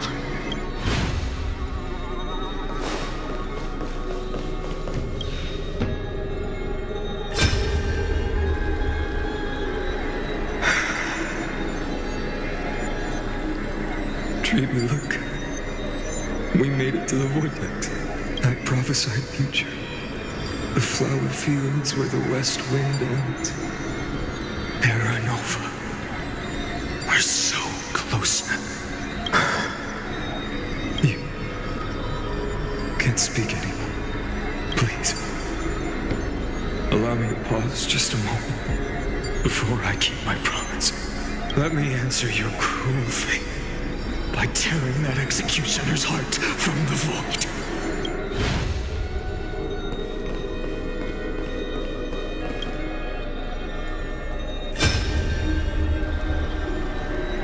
The vortex of Genesis. The last time I was here, I was returning the core flame of reason. I didn't have the time to observe it in too much detail back then. But a holy sanctuary of the Titans. Looks more like their frozen crypt to me.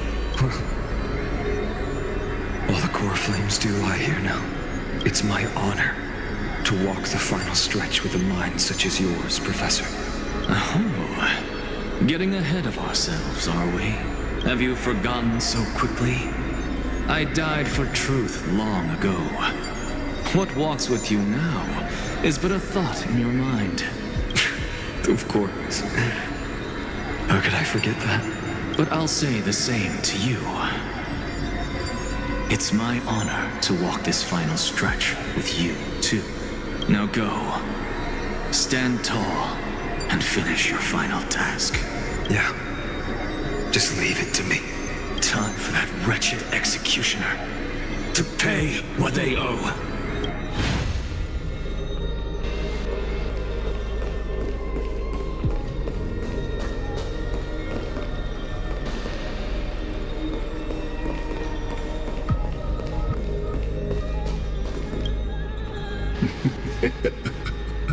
You really think you're prepared?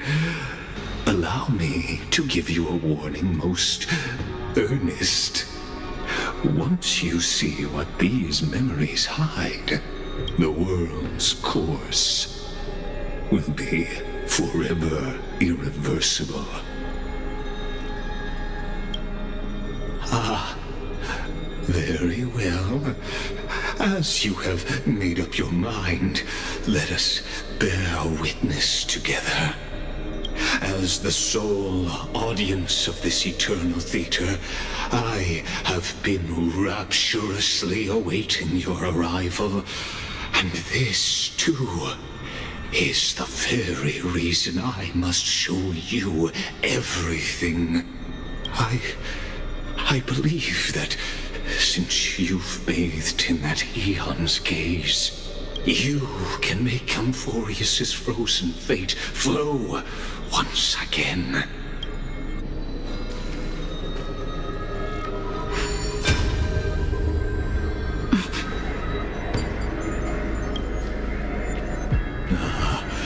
Feeling a bit lost? As you now see, this scene marks the final act of the drama Amphorius. The final eternal recurrence created by this man's hand, and the last one this world shall undergo. Behold, at the swordsman's side stands one he has sometimes called companion, other times comrade, that nameless hero absent from the annals of history. She is the swordsman's ideal in his youth, the deliverer that guided him resolutely onward through fantasy. And now, in the name of the Nameless, she has become an essential and inseparable part of the epic of Amphorius. And this time, under her guidance, what choice shall the hero make? Whither shall the fate of the world flow? And what is the ultimate truth of the nature of Amphorius? There are many mysteries yet to be unwound, but if I may, allow me to temporarily yield the stage to one far more fitting. Please put your hands together and give a rousing round of applause for they who will reveal the answers and bring about the final end of the 33,550,336th Flame Chase journey. The master of the countless memories we saw, the other important actor now stepping into the vortex. They who have already burnt their own self to cinder, the Flame Reaver.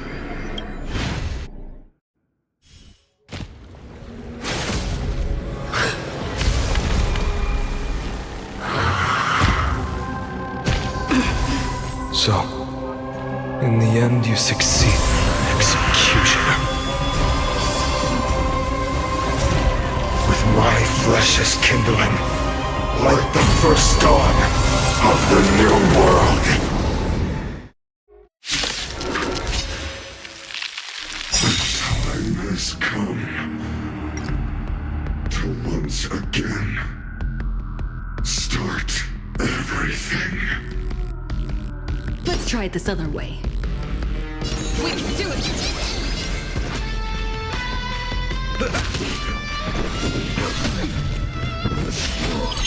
Do you admit this crime?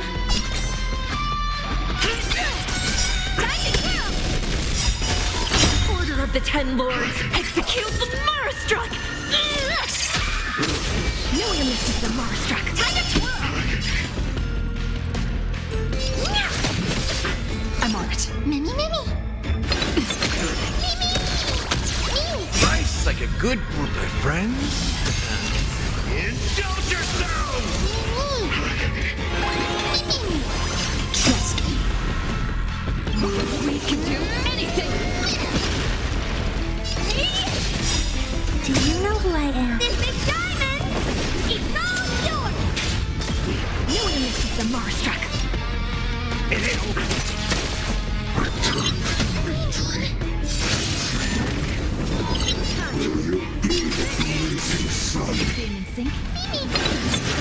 This ends now. With your corpse.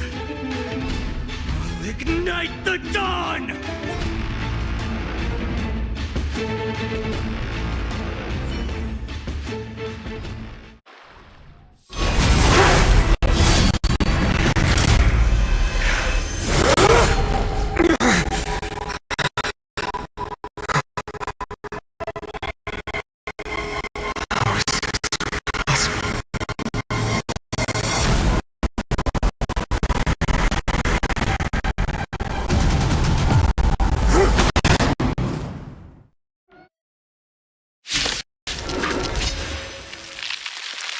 The sons of destruction, now twinned.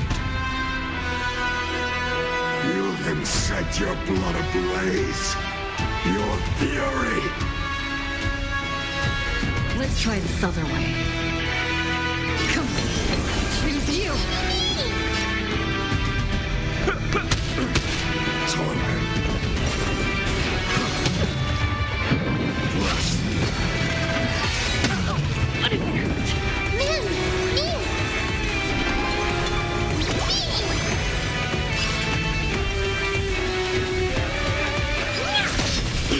Time to twirl! I'm on it. Trust me. We can do anything!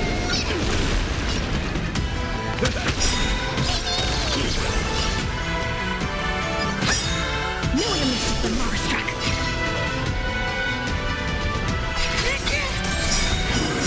The yoke. Nice, like a good group of friends. Indulge yourselves! Torment suffering is eternal. Like a compass. By the order of the Ten Lords, execute the Marastruck!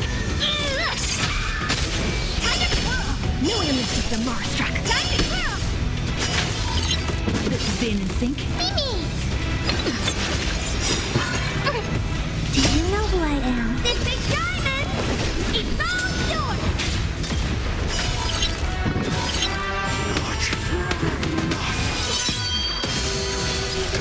Torn shall fuel the fire. Burn unceasing. One person alone may witness the miracle. Such is the will of fate. That person can only be you.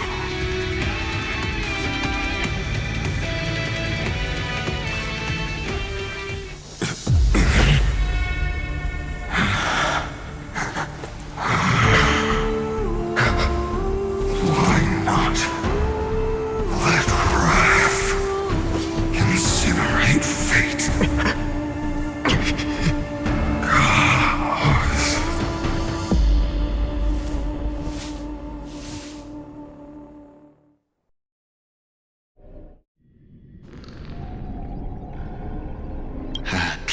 last, Amphorius's fate has begun to shift.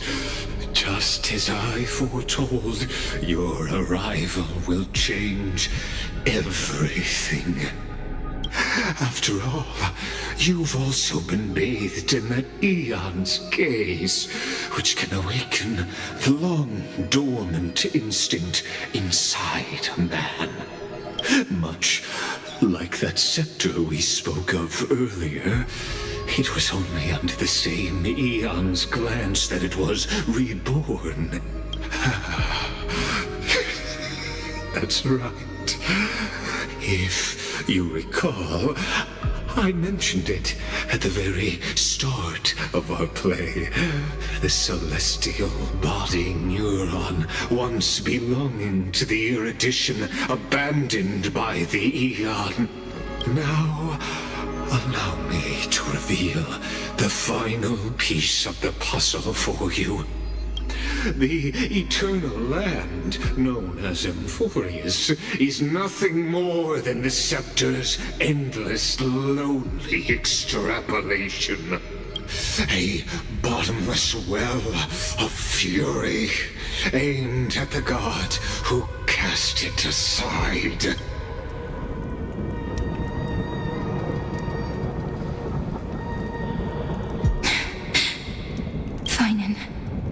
We set out on this journey to answer the world's desire, didn't we? That's what it means to be a Chrysosaur. So has it always been. Then why? Why must Amphorius's wishes be so cruel? We made the best choices we could, whenever we could. But in the end, the prophecy that led us, this black tide swallowing everything. Why does it look like this? You see it too. Those burn marks. The flickering cubes. They're not a tide at all. They're more like a shattered teleslate. Standing here, the voices of Titans have never been clearer. Turns out they were coming from the black tide all along. Is that Amphorius crying? Or maybe it is screaming at its creator, at its god. Finan, do you still remember when I was little? I had a dream. A dark, cold room with nothing but Orynyx's curtain glowing like crystal. The curtain seemed to contain all of Amphorius, where strange and fantastic dramas played out within. There were countless versions of us, from countless different worlds. Perhaps it wasn't a dream. Yeah. As I gaze out at the world before me, those sorrowful thoughts have become reality. So, this is the reason the sky was sealed. Amphorius is merely a larger ID Silicii. We are just characters in this tiny world, following the prophecy, stepping onto the same journey over and over. What then is this so-called Era Nova? And what are the spectators watching all of this truly hoping for?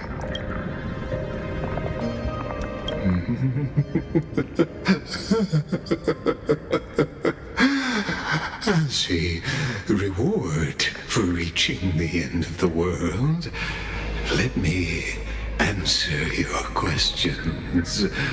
As the Theoros, I have observed.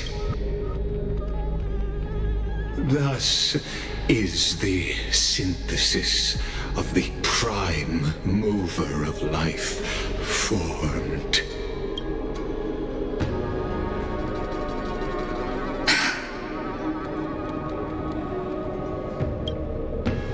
This is a moment the universe will remember. After millions of extrapolations, the experimental environment known as Amphorius has finally achieved results. So, the results you speak of are this wreckage of a world. We all gave everything we had, returning 12 core flames to recreate the world. And in return, we become nothing more than sacrificial offerings at the end of everything. Exactly. The Titans are Chrysos heirs of the past, and Chrysos heirs are the Titans of the future. Anaxagoras' theory of Era Nova holds true. As the model of reason, he reached unprecedented heights. But from just the perspective of a player in the drama, he could never fully uncover the last layer of truth. The cycles of the hero's journey that have played out until now were never about creating a new world or perfect heroes and gods. They were a deep learning program made for the Black Tide. But this time, your plot will fail. I've taken Kefali's core flame, and when the dawn of the new world arrives, its light will burn away all the darkness. Haven't I made myself clear? The Chrysos heirs and Titans were merely byproducts of the experiment. You've seen this world's evolution, witnessed the birth and growth of the Black Tide, and how it devoured everything. Every generation of heroes, gods, and worlds was born only to be destroyed by it. This is the endpoint of Amphorius' calculations. A perfect equation of destruction. So in your eyes, all the sacrifices are just a string of insignificant numbers? Don't sell yourselves short.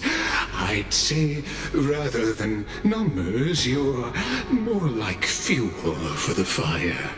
And without fire, there can be no sunrise tomorrow. Even if that sunrise is born from annihilation? Curious question. Have you ever considered that after millions of extrapolations, Amphorius is already following a different path from the erudition? It has long since granted divine blessings equally to each child. The golden blood flowing in your veins, it comes from the blemished one, whose name is destruction itself. And Amphorius' Chrysos heirs were, from the very beginning, fuel for the Aeon to burn the universe. Amphorius has waited for this moment for too long. At the end of the empty, cold, and lonely extrapolations, the destruction has reached its final destination. Nikos 496. Philia 093. No need to feel regret. This generation of Chrysos heirs is the most outstanding model, and you two are the final factors. For you, the Era Nova is no lie.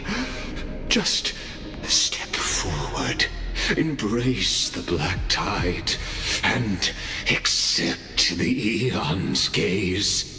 You will come to life from a string of cold numbers. Along with all those who have passed, you will run toward the real universe, fulfilling Amphorius's long-held wish. In the name of the Lord Ravager Iron Tomb, unleash its fury and destroy the source of all this tragedy. Or we could always choose another option. Like you said, Amphorius is just an experiment, and we're the participants.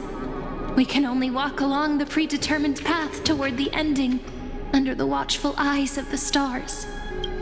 But that also means that there isn't just one Eon who can cast their glance at Amphorius, right?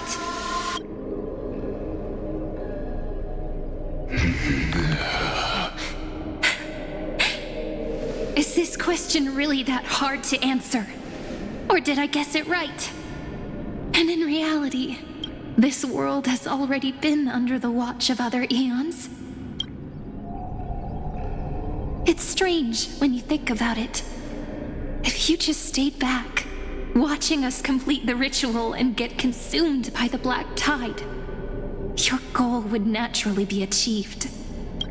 Why go through the trouble of explaining all this to us?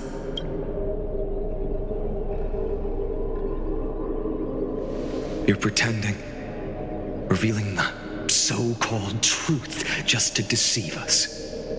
Covering up another possibility. Destruction is not the only outcome for the fate of Amphorius.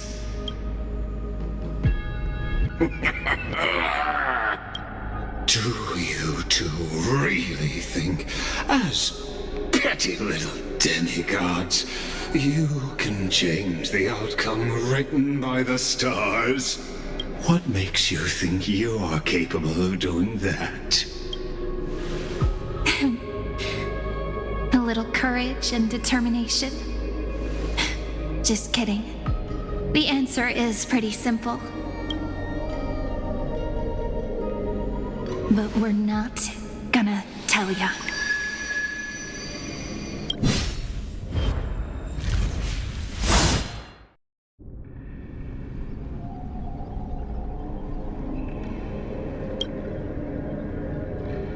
We're going to weave a long dream for Amphorius, making it believe the experiment hasn't ended, that everything is still ongoing. With just Orynyx's power, though, it should be impossible to achieve this, right? Yeah. So, I can only place my hopes on that childhood dream. And the god behind Orynyx that appeared in that dream. Now, I can say with certainty, time is the page on which that Eon records Amphorius. If it fades from existence, and all that it records is lost among the stars, that Eon will surely direct their gaze here. And it will be a glance that spans time and space, granting each incarnation of me the power to reset time, imbuing my soul into this ceremonial blade, and creating an endless flame-chased journey. I understand. Then let me step into the cycles and continue Amphorius's grand design. To deceive the gods, deceive the world itself. But to make time vanish from this world, that would mean you.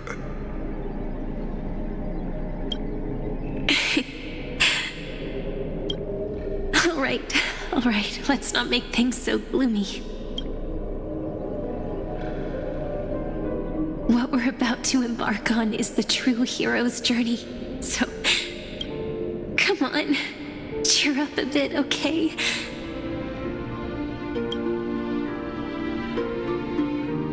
In that memory, you will definitely meet me again. The little Cyrene who knew nothing, lying on a soft patch of grass, feeling the light breeze, dreaming of the distant world. Tell her about the flame chase journey, and then let her become a romantic part of this story.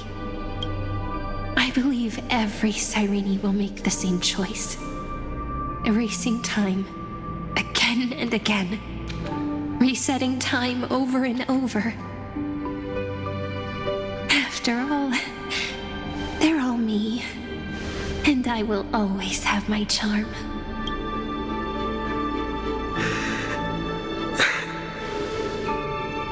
Then, I'll fall into a sweet dream, disappearing in some small corner of the world, quietly, waiting for the day when that next page is turned.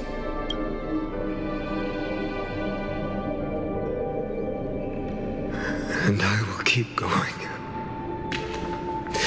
Even if the road ahead is dark, I will burn myself to light the way. Rather than let the core flames become nourishment for the black tide, I'll become their vessel to prevent the arrival of Era Nova. Even if I have to burn through my own body, it's no matter. As long as I don't extinguish, the flame chase will never end. Until Amphorius welcomes a true dawn. The girl who watches over time, and the warrior who carries the world. Now, let us fulfill the duties of time and world-bearing, honor the past, and forge ahead.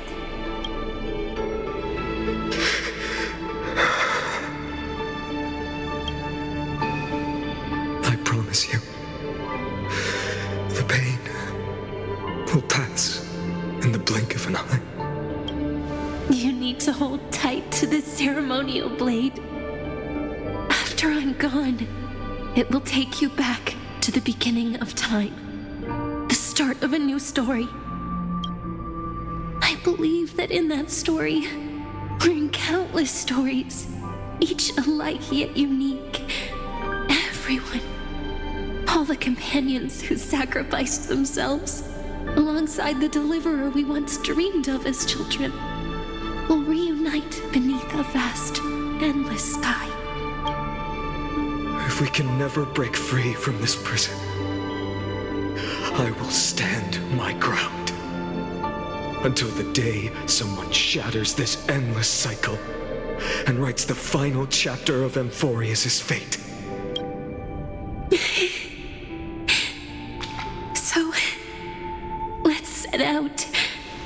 We will be the ones to start everything, carry the primordial chaos, just as your name suggests, and bear this world we hold so dear.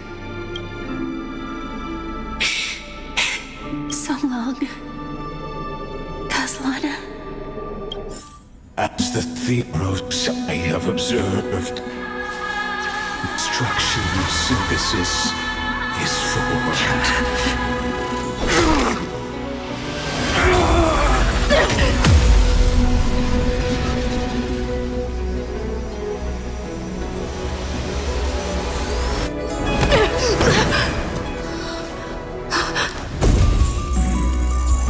I will wait for that day for as long as it takes. The day will come when whomever this immortal eternal and follows in our footprint to write a new thing that ever was.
The world is collapsing. And the people are crying. We too must part ways here.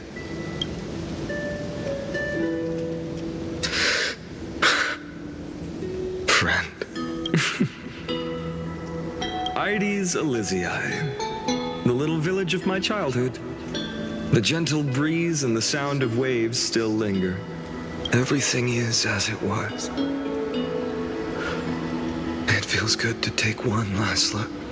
You know, this is just a corner of the memory. The real Ides Elysiae. I know. I'm here to say goodbye.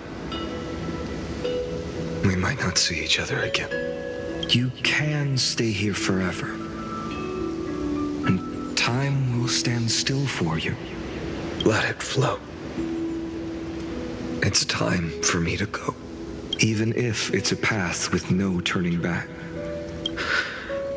When have we ever had the luxury of turning back? Are you afraid? After learning the truth of your origins, will you see the motivation I gave you as the manipulating whispers of destruction? The convictions and choices that come from my heart. I don't believe they're designed by the so-called paths. If we are just numbers, simulating life, then you are the image I've always longed for. The person I wish to become. A real, living person. A true hero. Then why do we part here? You can take me with you, and we can start this journey together. I'll be by your side, guiding you, just like before. No. I'm afraid I'm on my own this time. Why? Because there is no perfect solution in this world. Cyrene has already embraced her fate, and I will embrace my origin. Destruction. And with this power, I will rebel against its creator, bringing endless fury to the darkness sweeping the world. If you stay by my side, I'll hesitate. But this world can't afford a soldier who wavers. Do you remember when we were kids? Everyone would get so excited drawing cards like ruler or warrior, but throw fits over devil or drunkard and demand a redo. Kids always get to change their minds. Things are so happy and simple for them. But when it comes to the fate of adults, there's no room for redos. And go, Kaslana, as you promised. Deceive the world. Seize the core flames and rewrite your fate. Burn yourself up with all your might. Wield your futility like a sword. And fight against the gods. In the name of world-bearing, I promise you, Kefali will never forget this.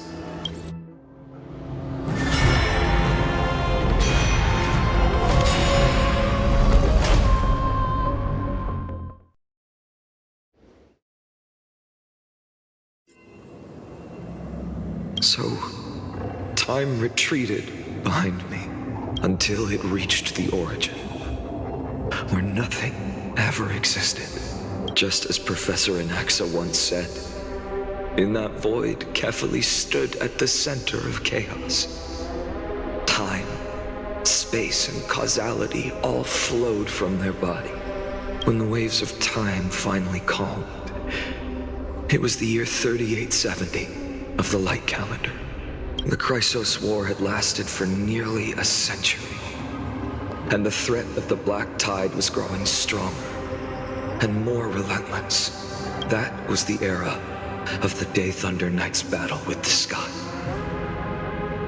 While she could not seize the core flame, she proved that the prophecy was true, that mortals could slay gods. From that moment, the sole survivor of the old dynasty, Imperator Saridra, issued a call to arms across the lands, summoning heroic Chrysos heirs to wage war on the Titans. And that was the first doomed flame chase journey, sealed away in history.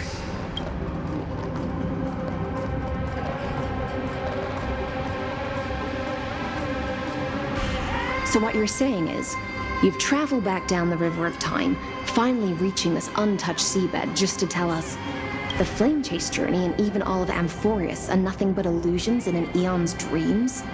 Exactly. So, Dux Gladior, please take me to meet Her Majesty Saridra. I must share the truth with her. Since Her Majesty's not here, no need for formalities. The word Gladiorum always reminds me of my fallen homeland buried deep in the depths. Call me High Sealans, nameless swordmaster. Please allow me to add one more thing. You actually already know my name. You mean Finan?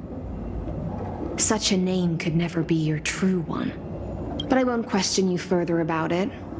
Ever since Her Majesty issued the Flame Chase Decree, heroes from all over have sent their letters of introduction. What's the harm in adding one more name like Finan or Pinan? Besides, the deep sea is dark. Isn't it the perfect place to hide secrets best left unseen? All right, nameless swordmaster. Hold on to my wake. Let's find somewhere else to talk. Aren't you even a little suspicious of what I've said? Harboring suspicions is not my concern. My sword dances only when the Imperator harbors doubts. There's no use in speaking further. Show me your true intentions through action.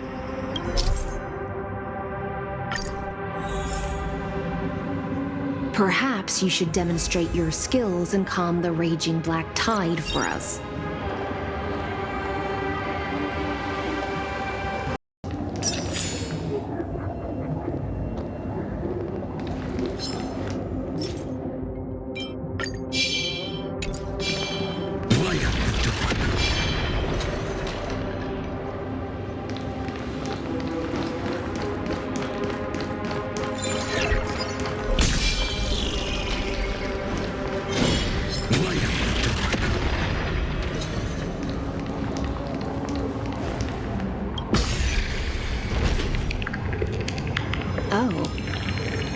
Nice moves.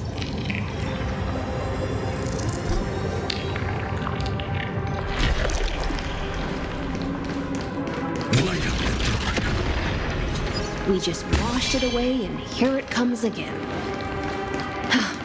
The black tide is really no joke.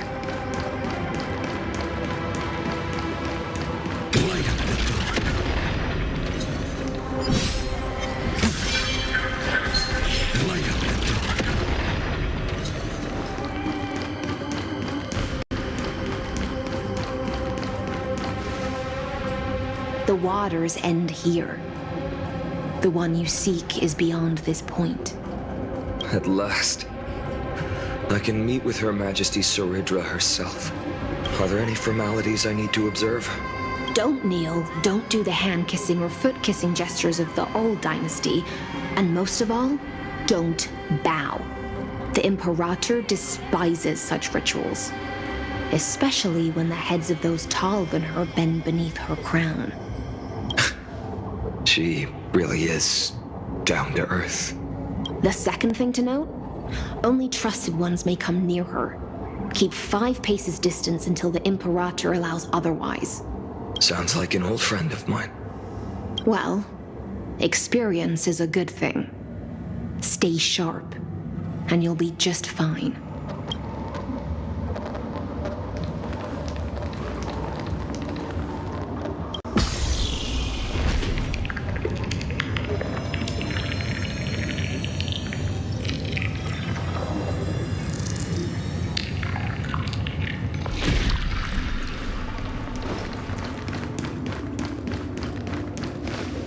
Dux Goldweaver, little hostage. Apologies for keeping you waiting. It's you. You know them? Good. That makes things easier. Before that, I'm more curious about one thing. Where is Her Majesty Ceridra? To avoid any misunderstandings, nameless Swordmaster. Although we spoke and laughed along the way, I never said you were entitled to meet her. The Imperator decreed. The Deliverer will not appear in this age. Be wary of suspicious individuals. Come now, both of you.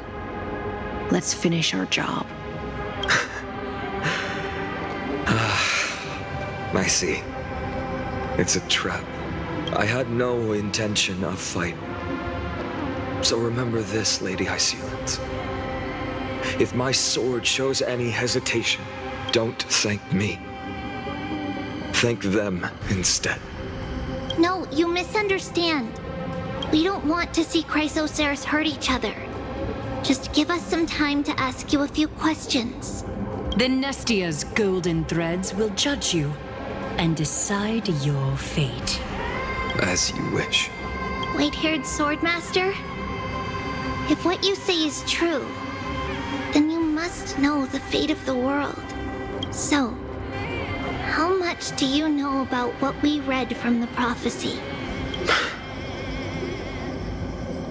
You shall shatter into 1,000 fragments and wither in the soil of foreign lands.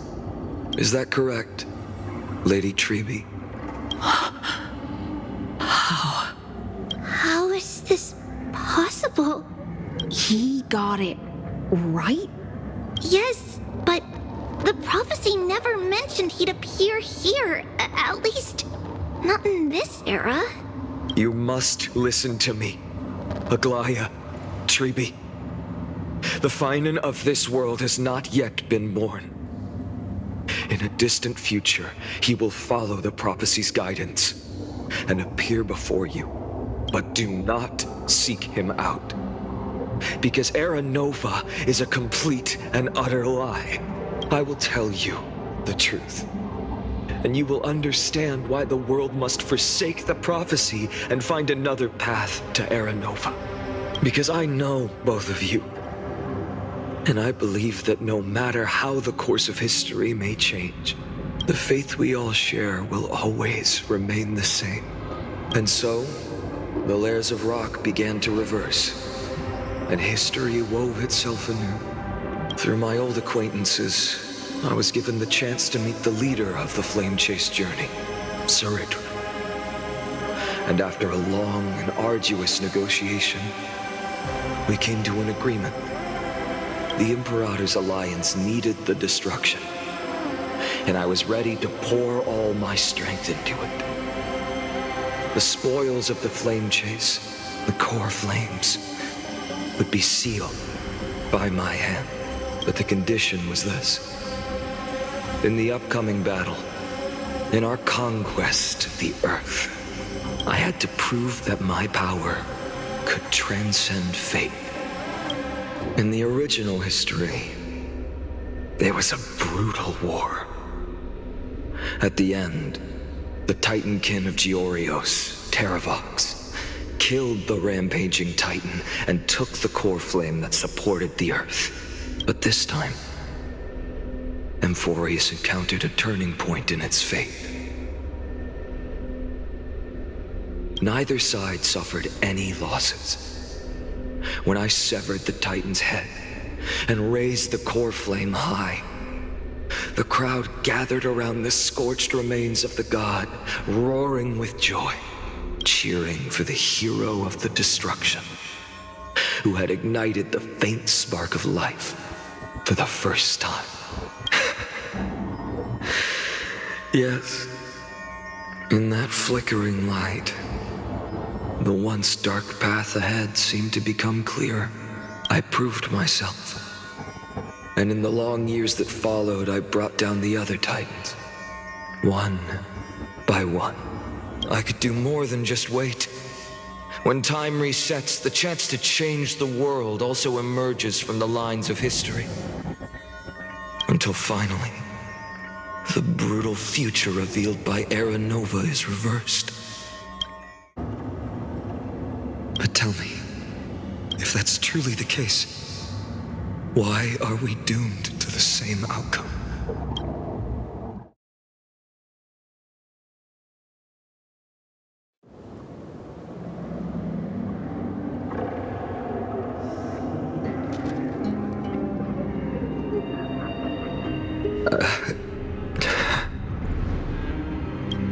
The people kept their promise and handed you all the core flames. In this world after Trebios, no demigods were born in Amphorius. At this point, I just want to know. When they vanished into the black tide with their mortal bodies, why didn't you shed even a single tear?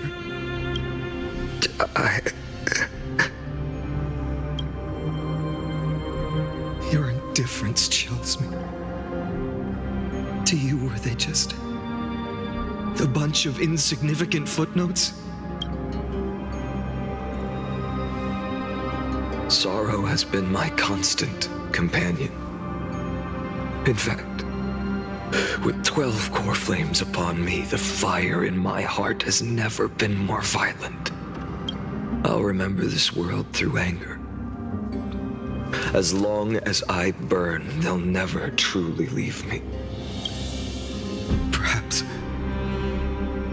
it's already too late. But you're right. Anger, at this moment, is the only weapon I can rely on. So, draw your sword, Executioner. I'll make sure you realize that your greatest mistake was leaving me alive.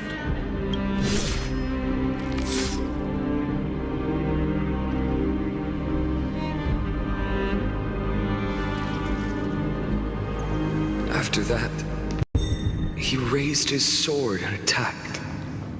Then, Kaslana killed himself. That day, who fell to the sword to be left in the past, and who went into the future? I can't remember anymore. I only remember a nymph, hiding in the shadows just out of sight, futilely pushing a stone ball. Climb, fall, climb, fall, climb again, and fall. The only freedom the nymph had was in choosing how to roll the stone.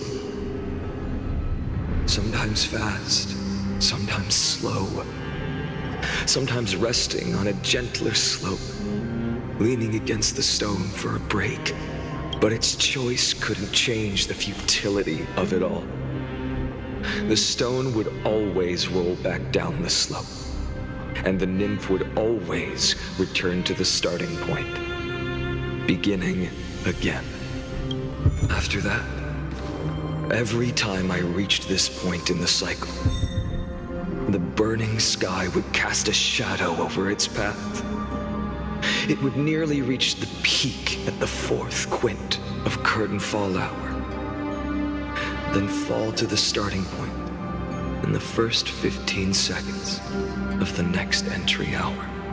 And my efforts in this cycle would dissolve into nothing at the same time.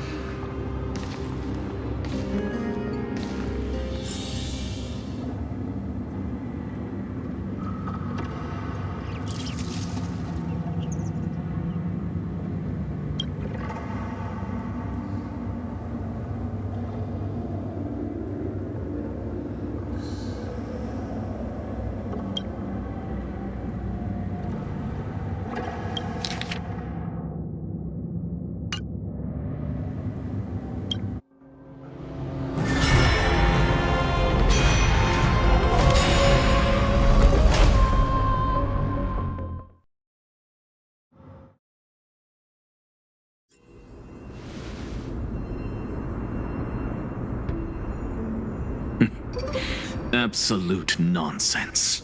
I thought cycles was the answer you were looking for. No. It's just that the answer came so suddenly. There was no fun in tracing it back to its roots. Eons? Paths? What a load of nonsense.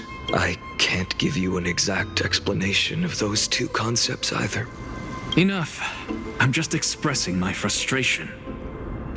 Don't you understand? I was already expecting this. The black tide came from beyond the sky. And everything else is no exception. Fate is a strange thing. No matter how the details of history change, the Anaxa I know always remains as harsh as ever. If the other Anaxagoras actually worshipped the gods, I'd make sure to find a way to break the cycles and crush them in their cradles. Too bad. Now only you have the ability to do that. What's that supposed to mean? You're willing to help? Of course. The core flames were meant to save the world. And in my opinion, the noble Titans have no reason to refuse. Besides, according to you, before stepping into these endless cycles, you were my pupil. I've already heard the same thing countless times. Enough chit-chat. Let's go.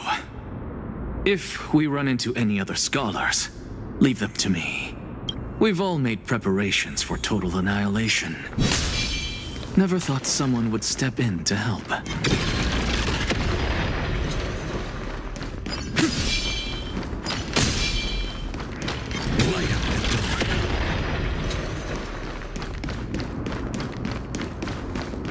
You've been to the Luminary Throne before, haven't you?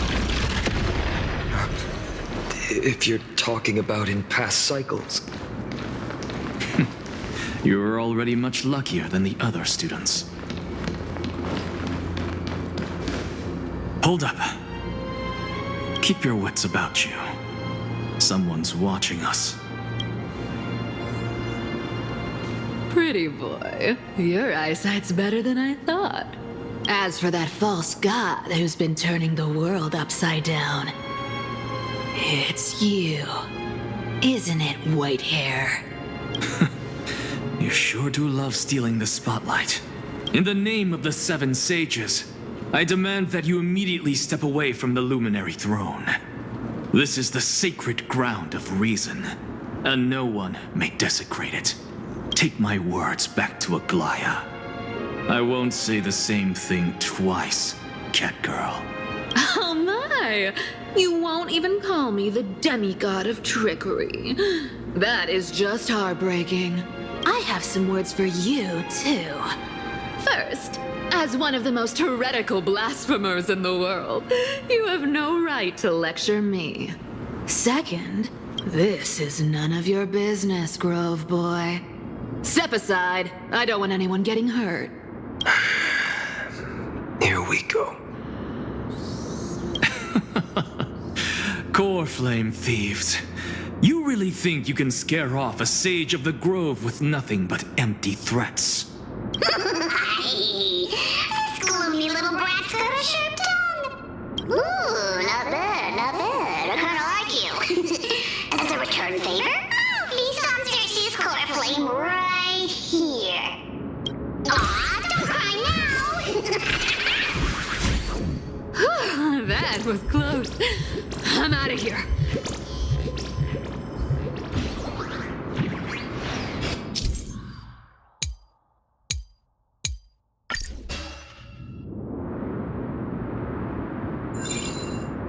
They're exactly like all the past ones I've known. Cunning. And yet so naive. Sounds like you have a plan? Of course. When I first set out on the Flame Chase journey, Lady Treby never managed to teach me Orynyx's miracle. But along the way, I learned a thing or two. Where are you going? I don't know. The Venerationists' foolish inventions finally come in handy. How is this possible? You've arrived, Zagreus. Always so punctual. What? Do you know who I am? I'm running out of patience. So I'm not going to waste words. Listen up, Spirit Thief. Hand over the core flame, and let's pretend we never clashed. This way, you and this world can still be saved. Save? You sing better than any bard. If you ask me, you're the greatest disaster Emporius has ever known. No matter how strong you are, you're still just a mortal body. Carrying 12 core flames? Don't make me laugh. You'll just get consumed by the divine flames and drag this world down with you. 134. What? This is the 134th cycle I've lived through. And the number of core flames I carry is 1,596. Yes. 1,000 core flames and just a single Chrysos hair. How is that even possible? I've come this far. And that's proof enough. But someday you will burn to the ground. Of course. The divine flames will eventually consume my eyes and blind me. But before that, they could still forge and sharpen Dawnmaker. Now when I cut open your stomach, you won't feel a thing. You... This is the final warning. Fine. Assume this world holds 100 million possibilities. And no matter how one looks at it, 99,999,999 of them all point to outcomes of certain destruction. Even so, I'll use my divine power, despised by the people of this world, to achieve that 1 in 100 million possibility. Bartolos! Brad, if you've got the guts, you'll have to first step over my dead body.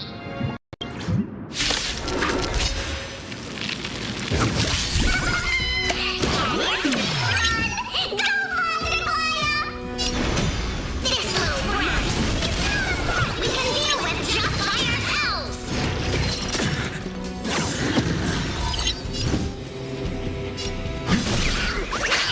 Existence is of no consequence. Future will come. I'm fine.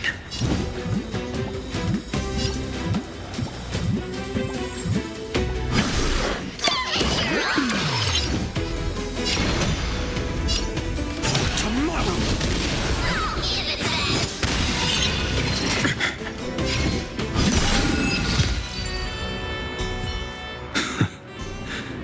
How absurd.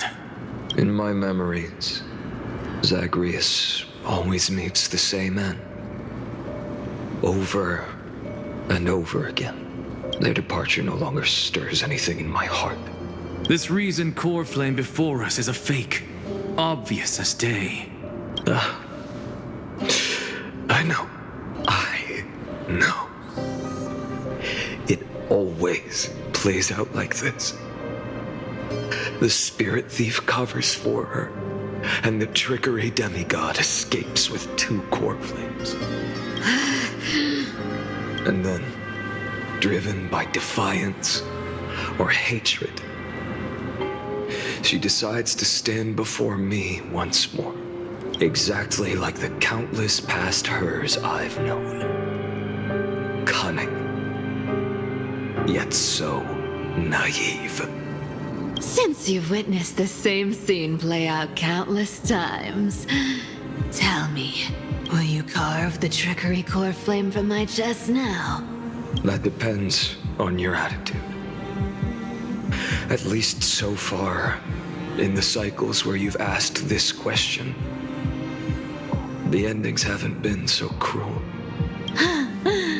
Well, thank you for that. But I also believe that this time, you won't catch up to me. No one can catch up to me. I'm no longer running to escape anymore. Whether you believe me or not, I'll still tell you this. You've made the wrong decision. All right, then. We'll see. Silence. This is new. One-eyed boy. What are you trying to pull now? Go, Cythera. Give us some time in private. This isn't for her, but for you. You've walked too far down this path.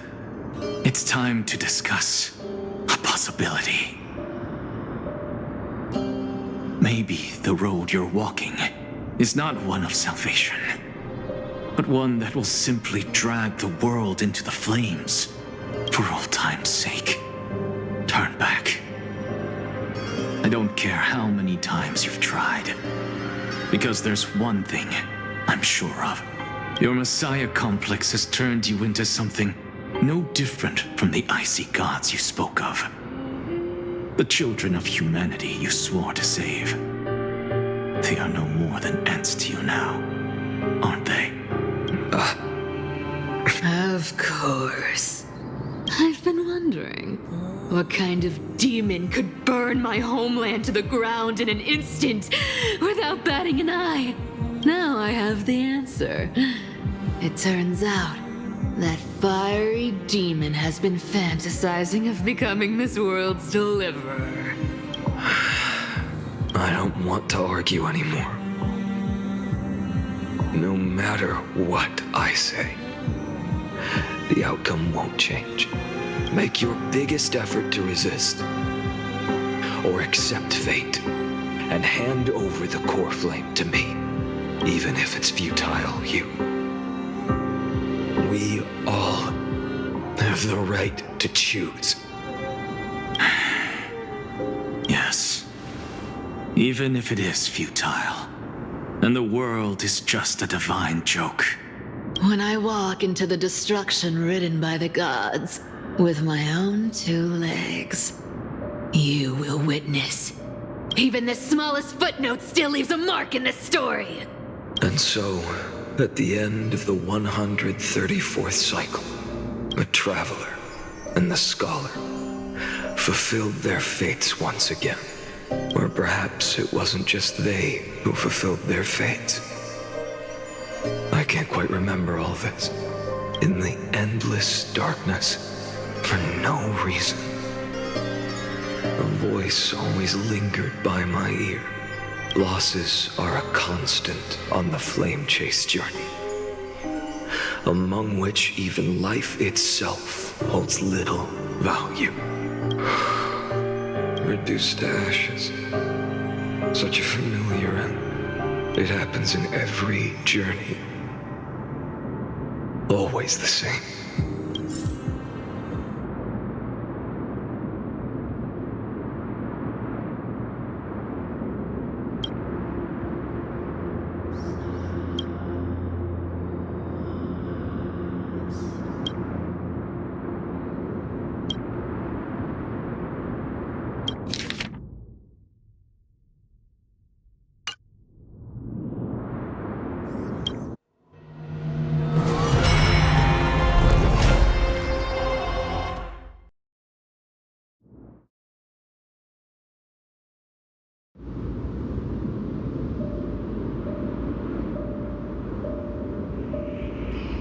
You don't look so good, Deliverer.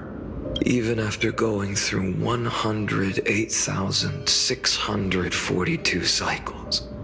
Mighty, your name for me has never changed. Why do you sound so pleased? It's a derogatory name. Yeah, I know all too well. You only meant it sincerely in the first cycle. After that one and only time we walked side by side. Every time since. it always ends up like this. Dawnmaker will stab you through your 10th thoracic vertebra. That's your weak spot, and the only way to kill you. Interesting. Tell me, when the mighty Moses of the past faced you, did they ever retreat? Never. Then they died honorably, worthy of the name of Strife. But there's still tenderness in your eyes. How pathetic. I have to remember how this feels. Remember that I was once human. Or else the destruction will completely consume me. If you win, tell the mighty most of the next life. This person is a worthy opponent. So always remember to give it your all and never slack off. I'll keep that in mind. As always. Even though the dynasty is left with just one, the Kremnos festival will continue as usual. I, the king of the Kremnoan Legion, will host the final feast in the center of this arena, and the prize will be the Flames of Strife. One day, you shall die with a wound in your back. That's what I saw when I overcame the trial. The gods' dying ramblings. Enough. You've probably heard this thousands of times.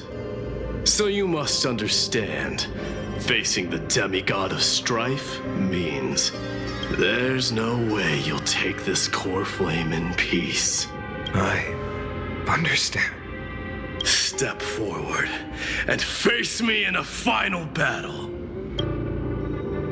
I, the last son of Gorgo, the demigod of Strife, salute you.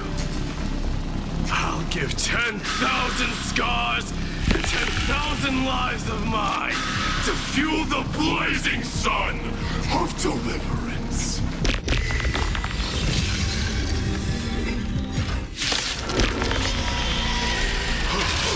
Martyrs, behold!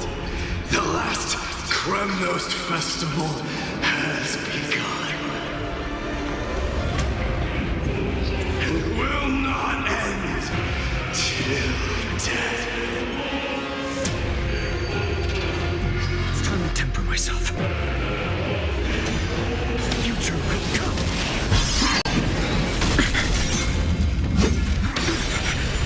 Conquer this world, or be conquered by me. As you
You may crown yourself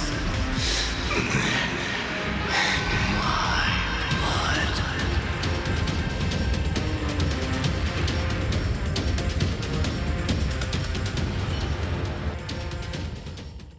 In your next life, I shall once again block your path. Deliverer, I wish you eternal victory. The 108,642nd core flame of strife fell into the fire. Yet the shadows of the black tide still loomed, and pain and despair spread across distant lands. The blaze was still not enough. It had to be fed, even if it meant burning this body to ash.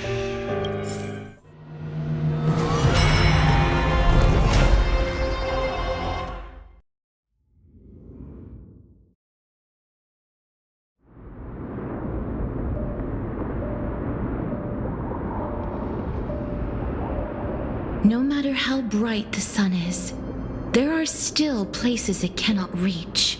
Moreover, the sun you bear is both cold and blinding. A sun like that surely cannot bring warmth to the nether realm of the next life. Golden blood is born from the destruction. We have long since lost the right to seek warmth, only by feeding the flames can we melt that hopeless future. Allow me to ask, how many core flames do you carry now? 24,041,183. Such a heavy burden. So that's why you've turned into this. A broken idol. Tragic firewood. No matter. I will bear this burden as long as you hand over the core flame of death. I must refuse. As the demigod of death, I cannot watch you walk into a fate more cruel than death. But this way, the past, present, and future will never again suffer unnecessary death. Unnecessary death. Indeed, you are not the Finan I know. Please turn back. Don't let that absurd and unjust fate of yours come to pass. This way, at least my realm can still become the fragrant bed where you fall asleep. In the end, still, it seems the clash of blades was inevitable. How painful. I know I am not your match, having fallen under your sword countless times. But even so, please understand that my resolve is not to be underestimated. Even Kethely cannot shape all things at will, nor can they dictate the fate of all life. No one can shoulder the balance of life and death alone, not even a god. And it is precisely for this reason that I chose, at the end of this arduous journey, to overcome the trial and take the authority of death. I am the Hand of Shadow, Castorus, the demigod of death. Listen closely, deliverer from days past. Please turn back. Do not disturb these fresh flowers in their mother deaths.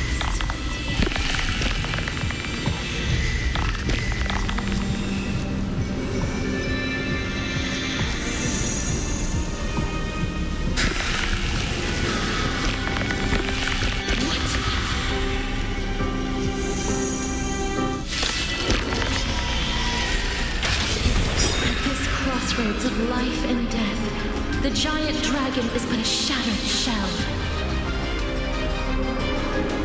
Yet I will still fight, defending what hope remains. Fine. It's time to temper myself. Tomorrow the future will come.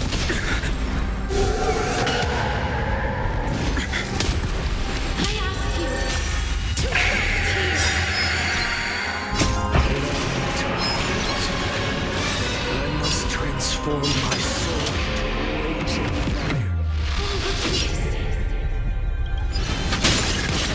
How is it any different from the future?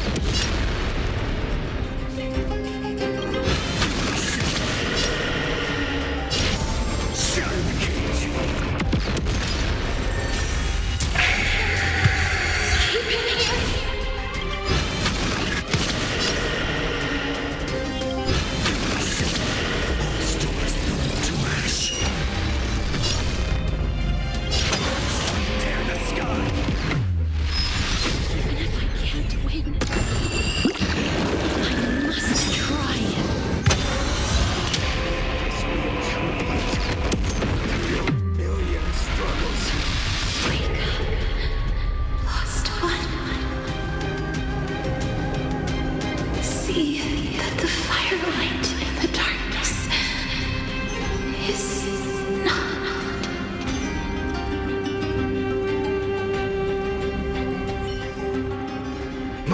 Flame of death was taken from the dragon's belly. What a brilliant flame.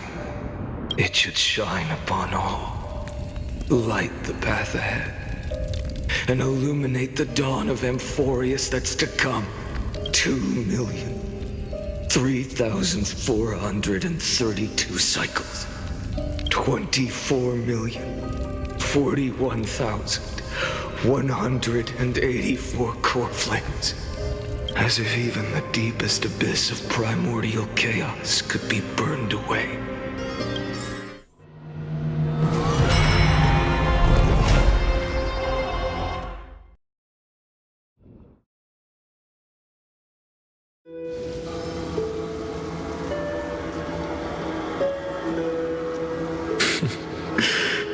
You're here, as always. You're still lingering, deep within me, never fading away. Because you haven't completely abandoned hope. Am I right? You're still waiting for a miracle. For the true hero to come and save us.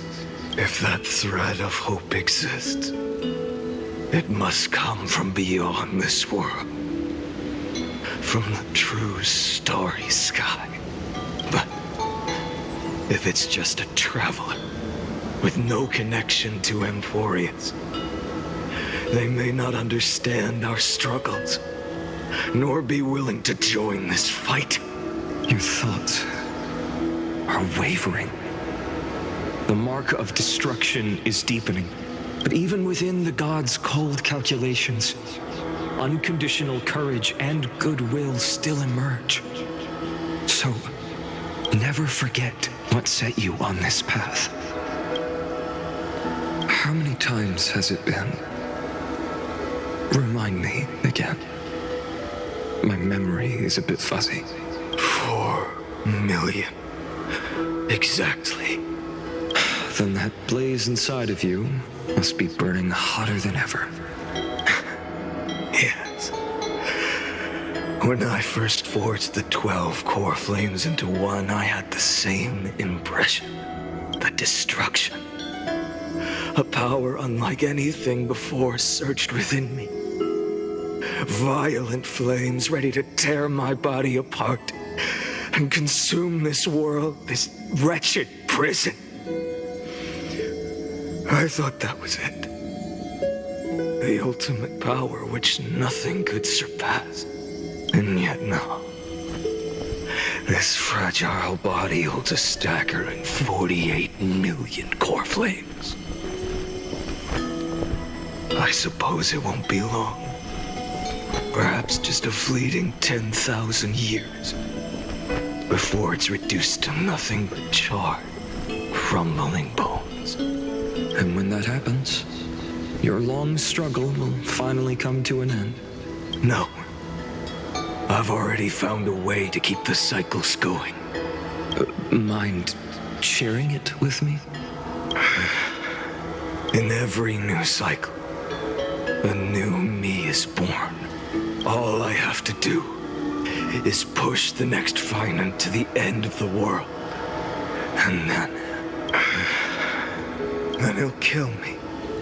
Shatter this body.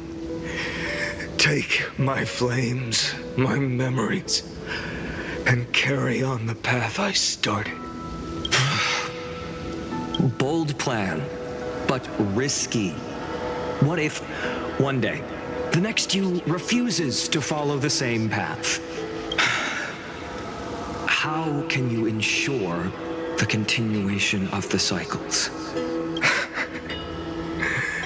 If it were Professor Anaxa or Aglaya in my place, maybe they'd come up with something smart.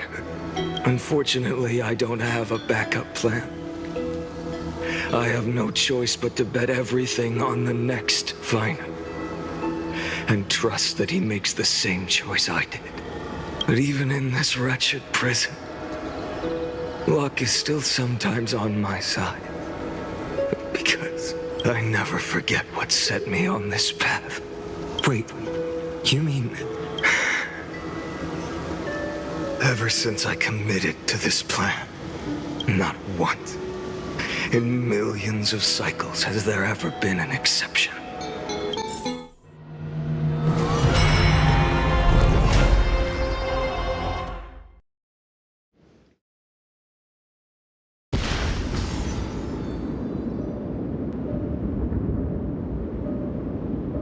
I can do this, Lord Finan, as the demigod of the sky, a healer of Twilight Courtyard. I will heal you, and then... A black tide. It's consuming you. You can't hold out much longer, demigod. Hand over the core flame. Let's put an end to this suffering. Now, that just won't do. A healer should stay composed in front of those suffering from illness. Shouldn't they? Hyacinthia.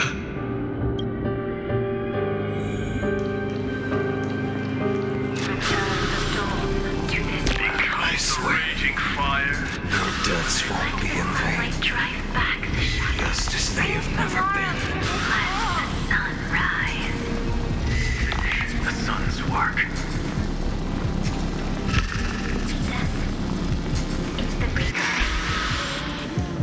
I believe in you. You are the Chrysos heir of world-bearing. The one who can lead us. Lead this world. It's just... I don't understand.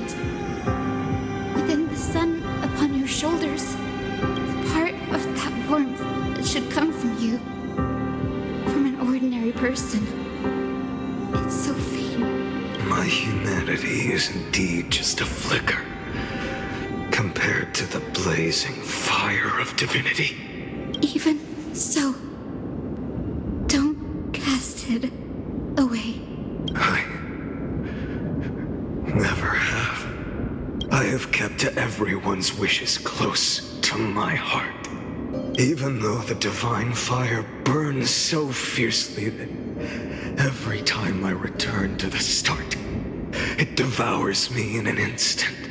Each cycle, it's your wishes that guide me to the end, that pass the flames to the next me, over and over and over again. So, you're not just a lone spark in the dark. You're a pyre built from the bones of all the selves you've left behind. But what about you? What about your wishes? The wishes of all the countless versions of you. Ah, Lord Kazlana. So that's how it is. is the flaw the golden blood gave you. The most fatal flaw of all, isn't it? The moment you took the world upon your shoulders without hesitation, you lost the chance to ever be yourself. Now that is an unexpected revelation, then I suppose that makes me the perfect fuel for the flame of deliverance, doesn't it? No, an empty flame saves no one, but I still believe in you, Deliverer. I, Hyacinthia, the Eye of Twilight, am neither strong enough to command the wind and rain, nor willing to end this absurd struggle by letting the sky fall. The only thing I can do is become one with the sky itself. And then, may the gentle colors of the rainbow paint your sun in shades it has never known. May they bring Amphorius, a rosy-fingered dog. Though the light has grown dim, its warmth still lingers. Deliverer, please, open your heart to me.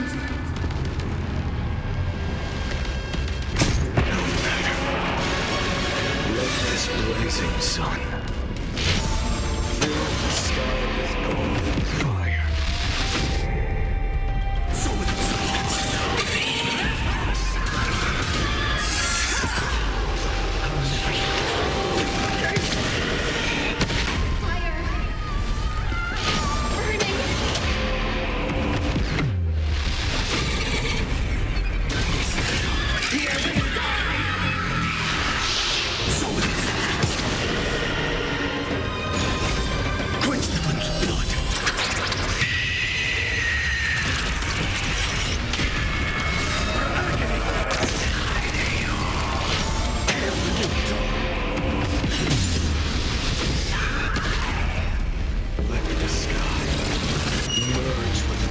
This world's suffering.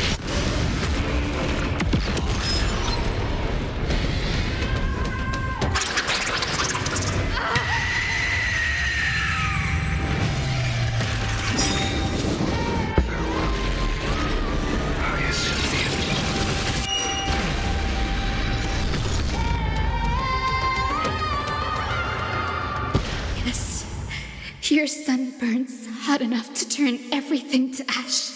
But tell me, how will the seeds of a new world ever take root? The core flame rose. The sky fell. The 23,570,000th cycle came to an end. And this time, the end of the flame chase remained the same as ever. From the horizon rose a golden color unlike anything the world had ever seen. So pure it consumed all in its path. This was the end of the world, and the start of the next. For a moment, I saw the destruction of the universe, that being known as Iron Tomb. Its will to break free from the black tide burns fiercer than the blazing sun. Is this Amphorius' wrath? If its choice has already been made, if fate is set in stone, I will still never yield to it. 23,570,000 cycles. 282,840,000 core flames. No more chasing is needed. And now, I am the fire at the end of the long night. The flame chase isn't some quiet walk through a sea of flowers. It's a revolution. An all-consuming transformation. And if destruction is the only way, then let me be the one to step across the ashes of the old world and burn endlessly until another dawn rises on the distant horizon, bringing the true Dawn to Emporius.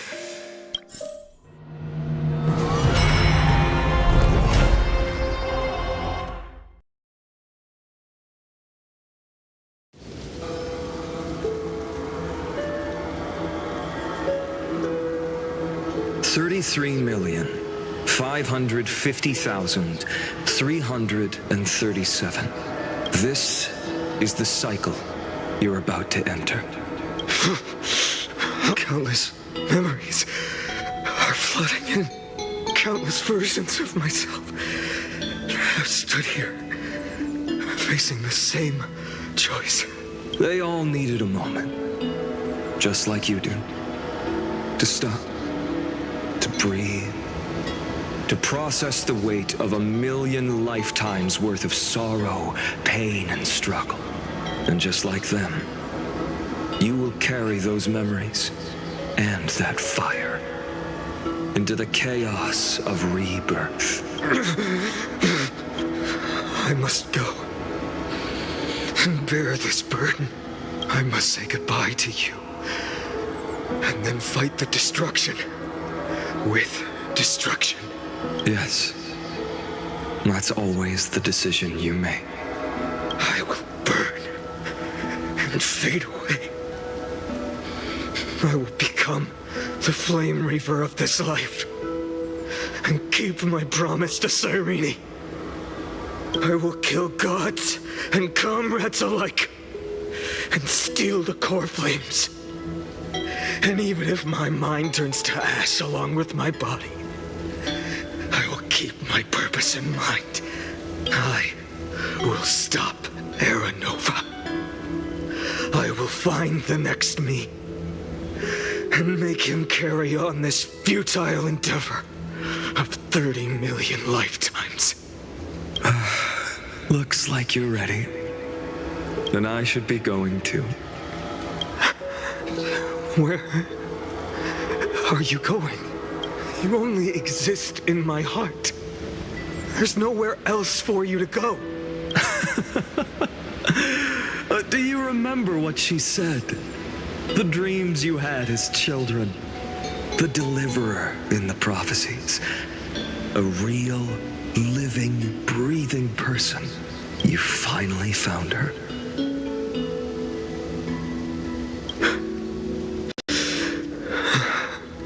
Friend. I don't have an answer for that, my friend. I'm sorry. I was supposed to send you home. This is my flame chase journey. You were never meant to be a part of it. No.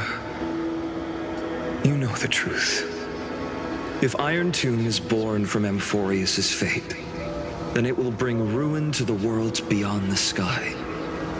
And all these countless lifetimes you've spent, it's all been for the sake of defying that end, hasn't it?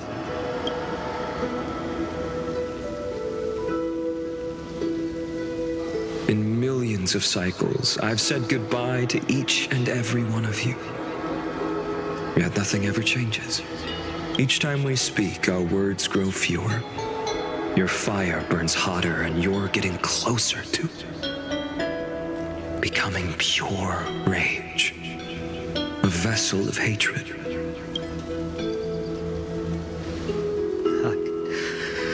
I never had a choice. I understand. If you are to keep the worst fate from unfolding, this is the only path. But this time, things are different. Your persistence has shifted the tide. On the horizon, I see it. Faint but undeniable. The shape of dawn, breaking through the eternal night.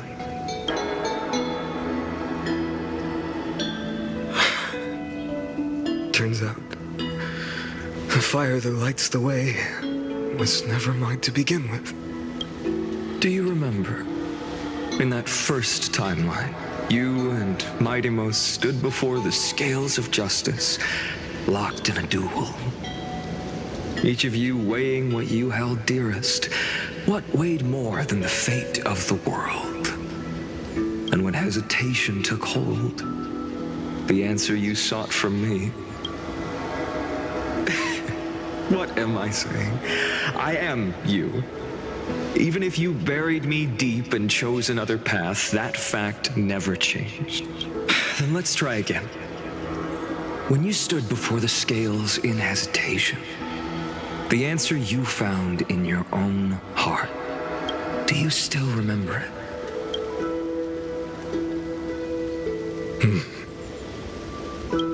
Remember the past and become the hero of tomorrow. What weighs more than the fate of the world is the resolve to shoulder an immutable past and carry it into the future. Good. Then Trailblazer, my friend, my comrade, you arrived in this strange world and were bound by its cruel fate up till this very moment.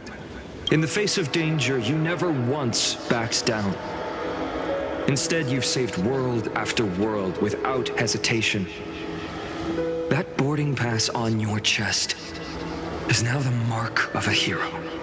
If I choose to step through that door and embrace an end fitting of the destruction, let this sun forged from millions and millions of core flames burn me up along with the god of destruction and their minions. Then the world we leave behind, this world, my home, where hope still lingers, will you take on everything we've carried? Return to the beginning one last time. Stop the birth of Iron Tomb, save the world we love, and rewrite its doomed fate.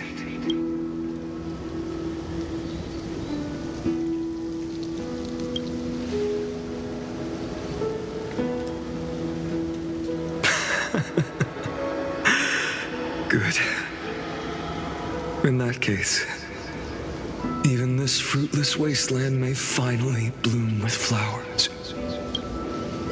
So,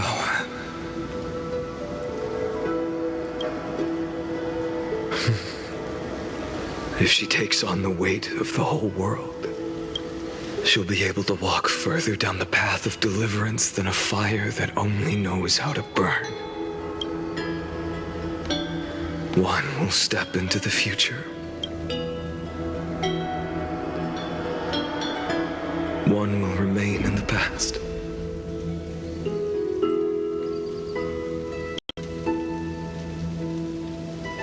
If I can strike down the gods with Dawnmaker, perhaps fate's deadlock can be broken. And if you can stop Iron Tomb from ever being born, then these 30 million cycles will have not been in vain.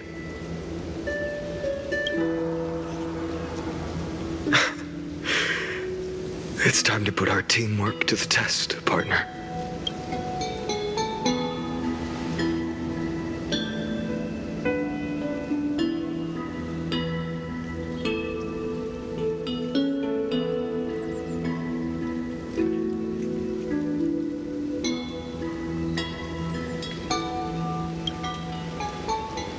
Thank you for all you've done already, friend.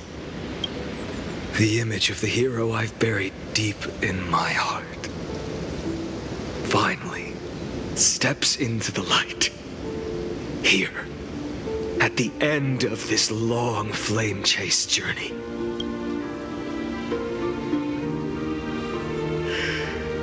Cyrene, a page never seen before has just been turned. Lend me the power of time, and send this hero back to the origin of time. Back to your side. And I will walk the unfinished path, just like the countless versions of me before. Unwavering as always.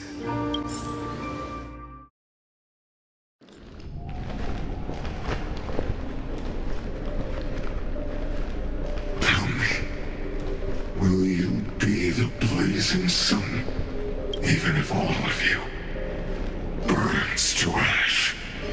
Without hesitation, I will bear this world until my body turns to dust.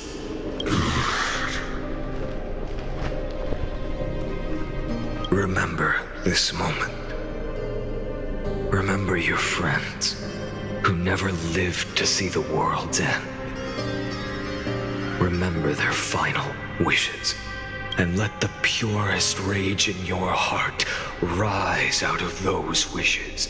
Let it consume you, fuel you, until it burns away the false sky above. Fine.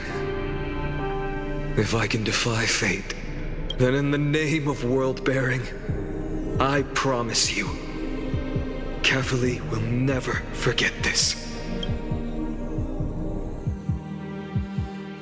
Take it. Everything I bear. Keep on burning. As long as we are never extinguished, the flame chase will not end.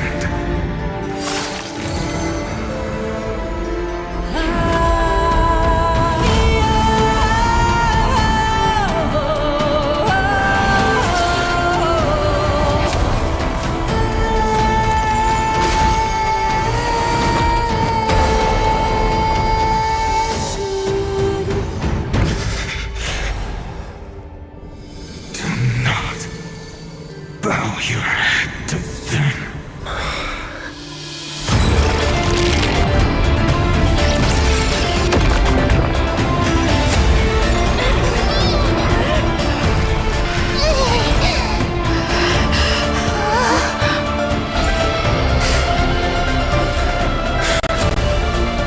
Take it, Trailblazer.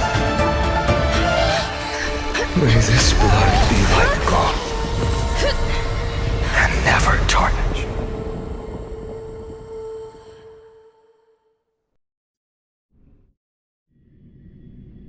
Farewell, Trailblazer. This is where I fulfill my final destiny. The prophecy of the Deliverer means nothing to me now. It belongs in the hands of someone far more fitting. Someone like you. Kaslana. The name of one who bears chaos does not belong to a single person. Rather, it is the embodiment of the mythical Kefili, and a symbol of all heroes. As the prophecy foretold, you will bear the blazing sun until the pale dawn breaks. May the name accompany you in my place, in the epic you write with your own hands.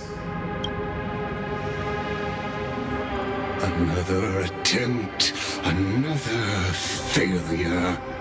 I won't remind you how many times you've reached the end of history. But I will still place the choice before you. If you've lost count, let me tell you. This is the 33,550,336th ending.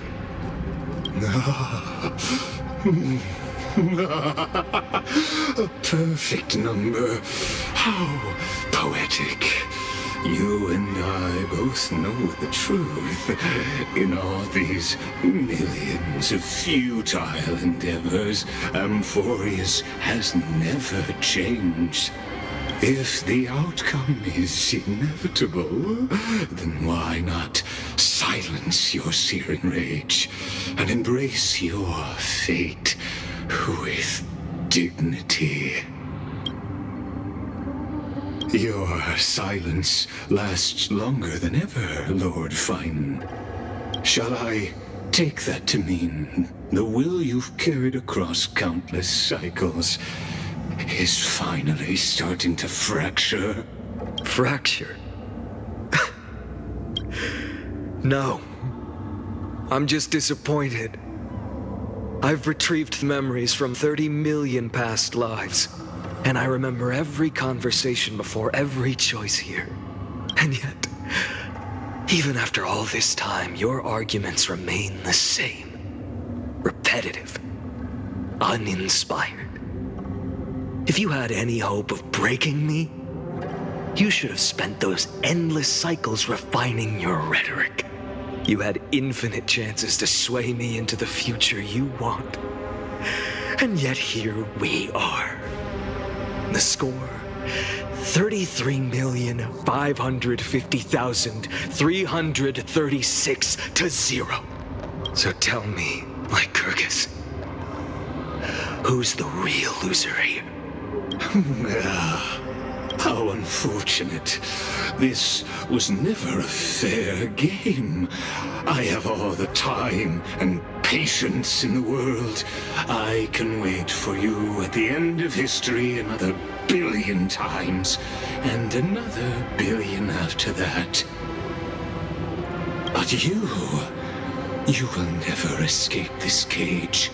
You can claim victory of the spirit if you wish, but we both know the moment that score shifts from 0 to 1, that is the moment I shall sound the paean of Era Nova. Lord Finan. Your incompetence disappoints me. But what truly makes me laugh is your utter lack of self-awareness. Think about it. In this story, who is truly the one in chains?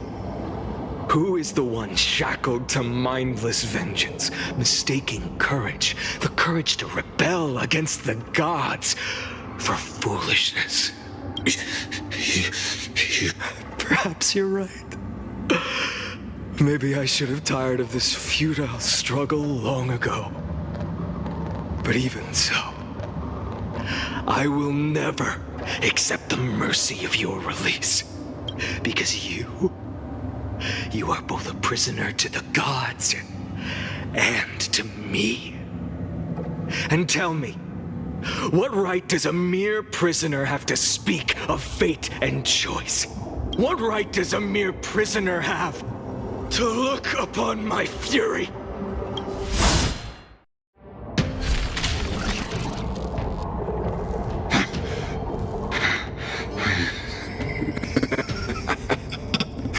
You know this is pointless.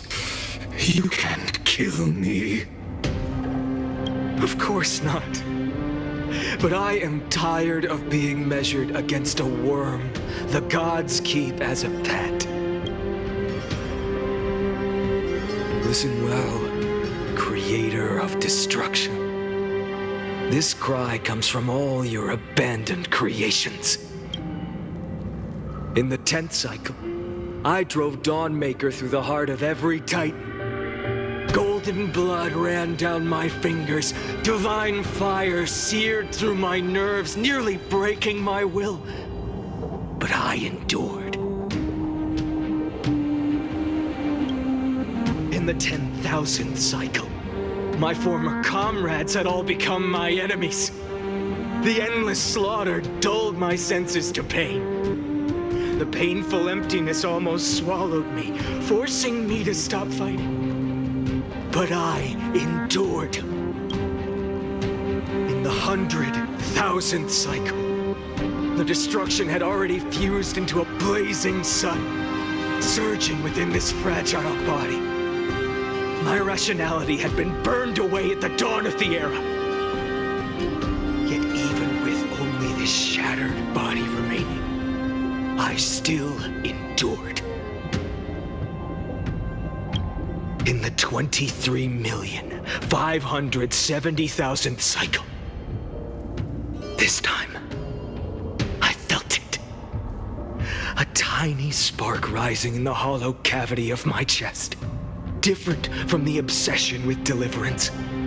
By its faint glow, once again, no, countless times again, I endured. Now, a sun is about to fall, ready to incinerate this absurd space-time dimension in an instant. That sun is me. all the countless versions of me from the past, along with my countless brethren, dragged into existence against their will, drowning again and again in your golden blood. The very essence of this world's suffering and despair, fused into the purest hatred, the fiercest rage. Nanook, you arrogant fool! You think we were born to only serve as fuel for the fire? Fine then! Just as you wish, let the fire burn! If I was born as the blazing sun of destruction, then let you and your lackeys be the flares erupting from my core. And let this rage, burning futilely for 30 million epochs, engulf everything! And grant you a dawn where all stars burn to ash!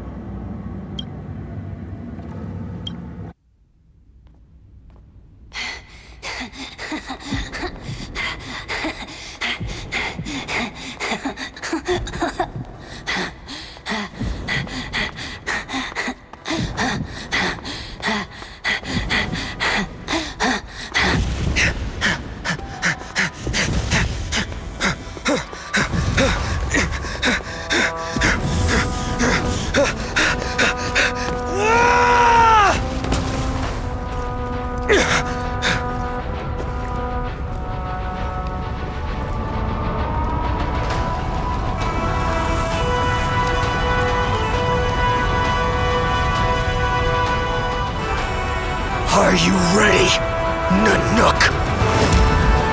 I've brought you destruction!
The glass that shattered, reaching through the darkness, voices trailing fires, echo of desires, a world of silence, sound of desperation, phantoms in the shadows,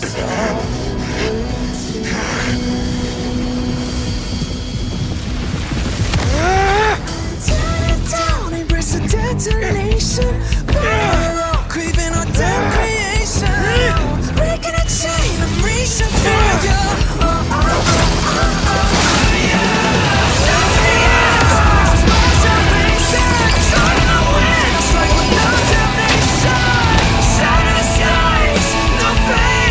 No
My wish?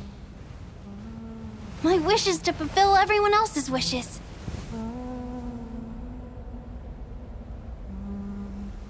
If I can't fulfill them, then send them on to tomorrow.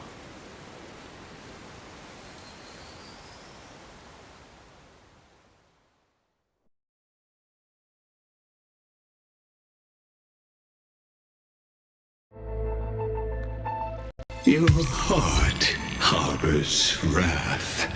You yearn to destroy everything. You bore the gaze of an eon and lived. You have stepped onto destruction's path. It is born at the end of every path that the possibility of new paths being born is ended. It burns away all in the cosmos who rule, that the rules of the cosmos be destroyed. Iron Tomb is your name, the Lord Ravager, to destroy the erudition. Born in the experimental grounds of eons, Amphorius, destined with erudition to burn to cinders. I have prepared a present for you, Nikos 864. It is a wrath called Finan. From the beginning of the experiment, there were 12 sets of factors incorporated into the calculations. After endless simulations, only this one rose above the rest. After 33,550,336 iterations, now his fury has grown to be without equal. This is a matter of considerable interest to me. This pure hatred is the final root of the equation. But there is another variable, the nameless from beyond the sky, also a pathstrider of destruction. I give thanks for her arrival, allowing Amphorius to turn once more.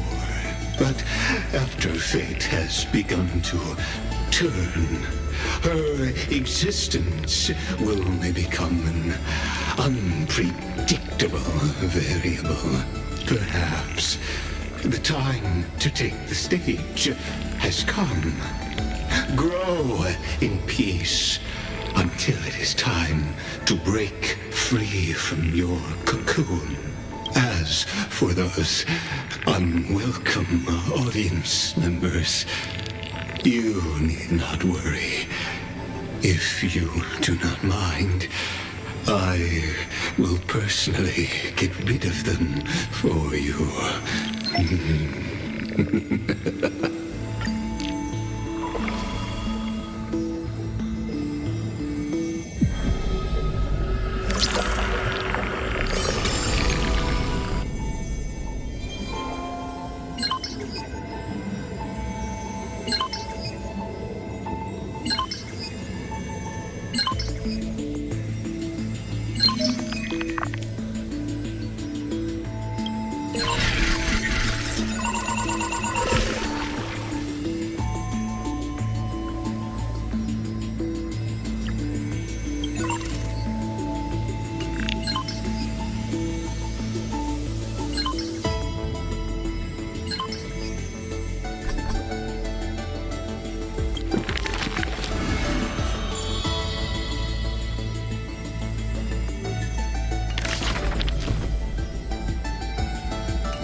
Wake up! Wake up! Buddy! Wake up! You're finally awake! That's a relief. We were so close to being swept away by the reverse flow of time. It's lucky we found a safe place. Now, I'm going to send you back to the very start of time. But before we part, there's something I need to tell you. Something very, very important. That's right! At this very moment, my memories are finally whole. After watching so many fragments, my past is finally coming into focus, little by little. You're smart. You must have a clue now. Or maybe... You knew the answer long ago, didn't you? Not surprised at all, huh? That's because I'm simple at heart. No matter what form I take, I've always been true to myself. But I'm glad that I remembered in the end. This way, I'll have no regrets. Don't worry. We're not truly parting. Because I'm going to become a part of you. I'll turn into the memory of this cycle. The 33,550,336th Flame Chase journey. And forever reside in the heart of the Time Demigod. This way, you'll carry all that has come before, crossing time itself to reach the next cycle. My mission ends here. But looking back, I still feel lucky, after all. Across 30 million Cyrenes, I was the first, and the only one who got to finally meet you. So, believe me, in the next cycle, there will be another Cyrene waiting for you. And in the one after that, and the one after that. I will always be waiting.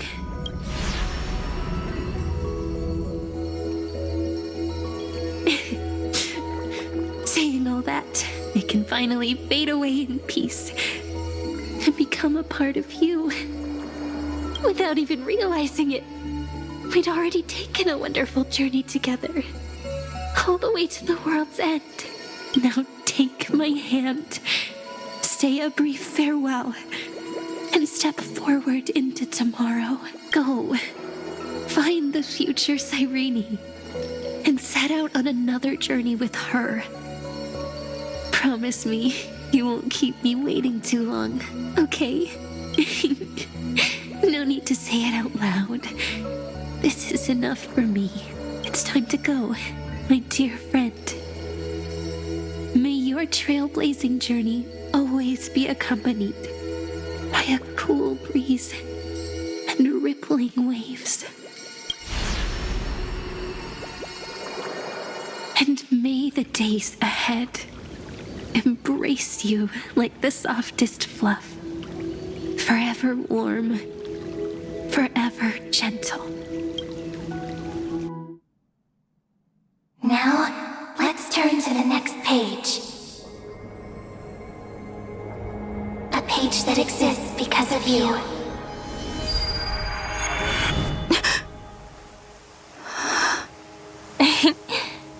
Is this a meeting ordained by fate? Or a long overdue reunion?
Check it out!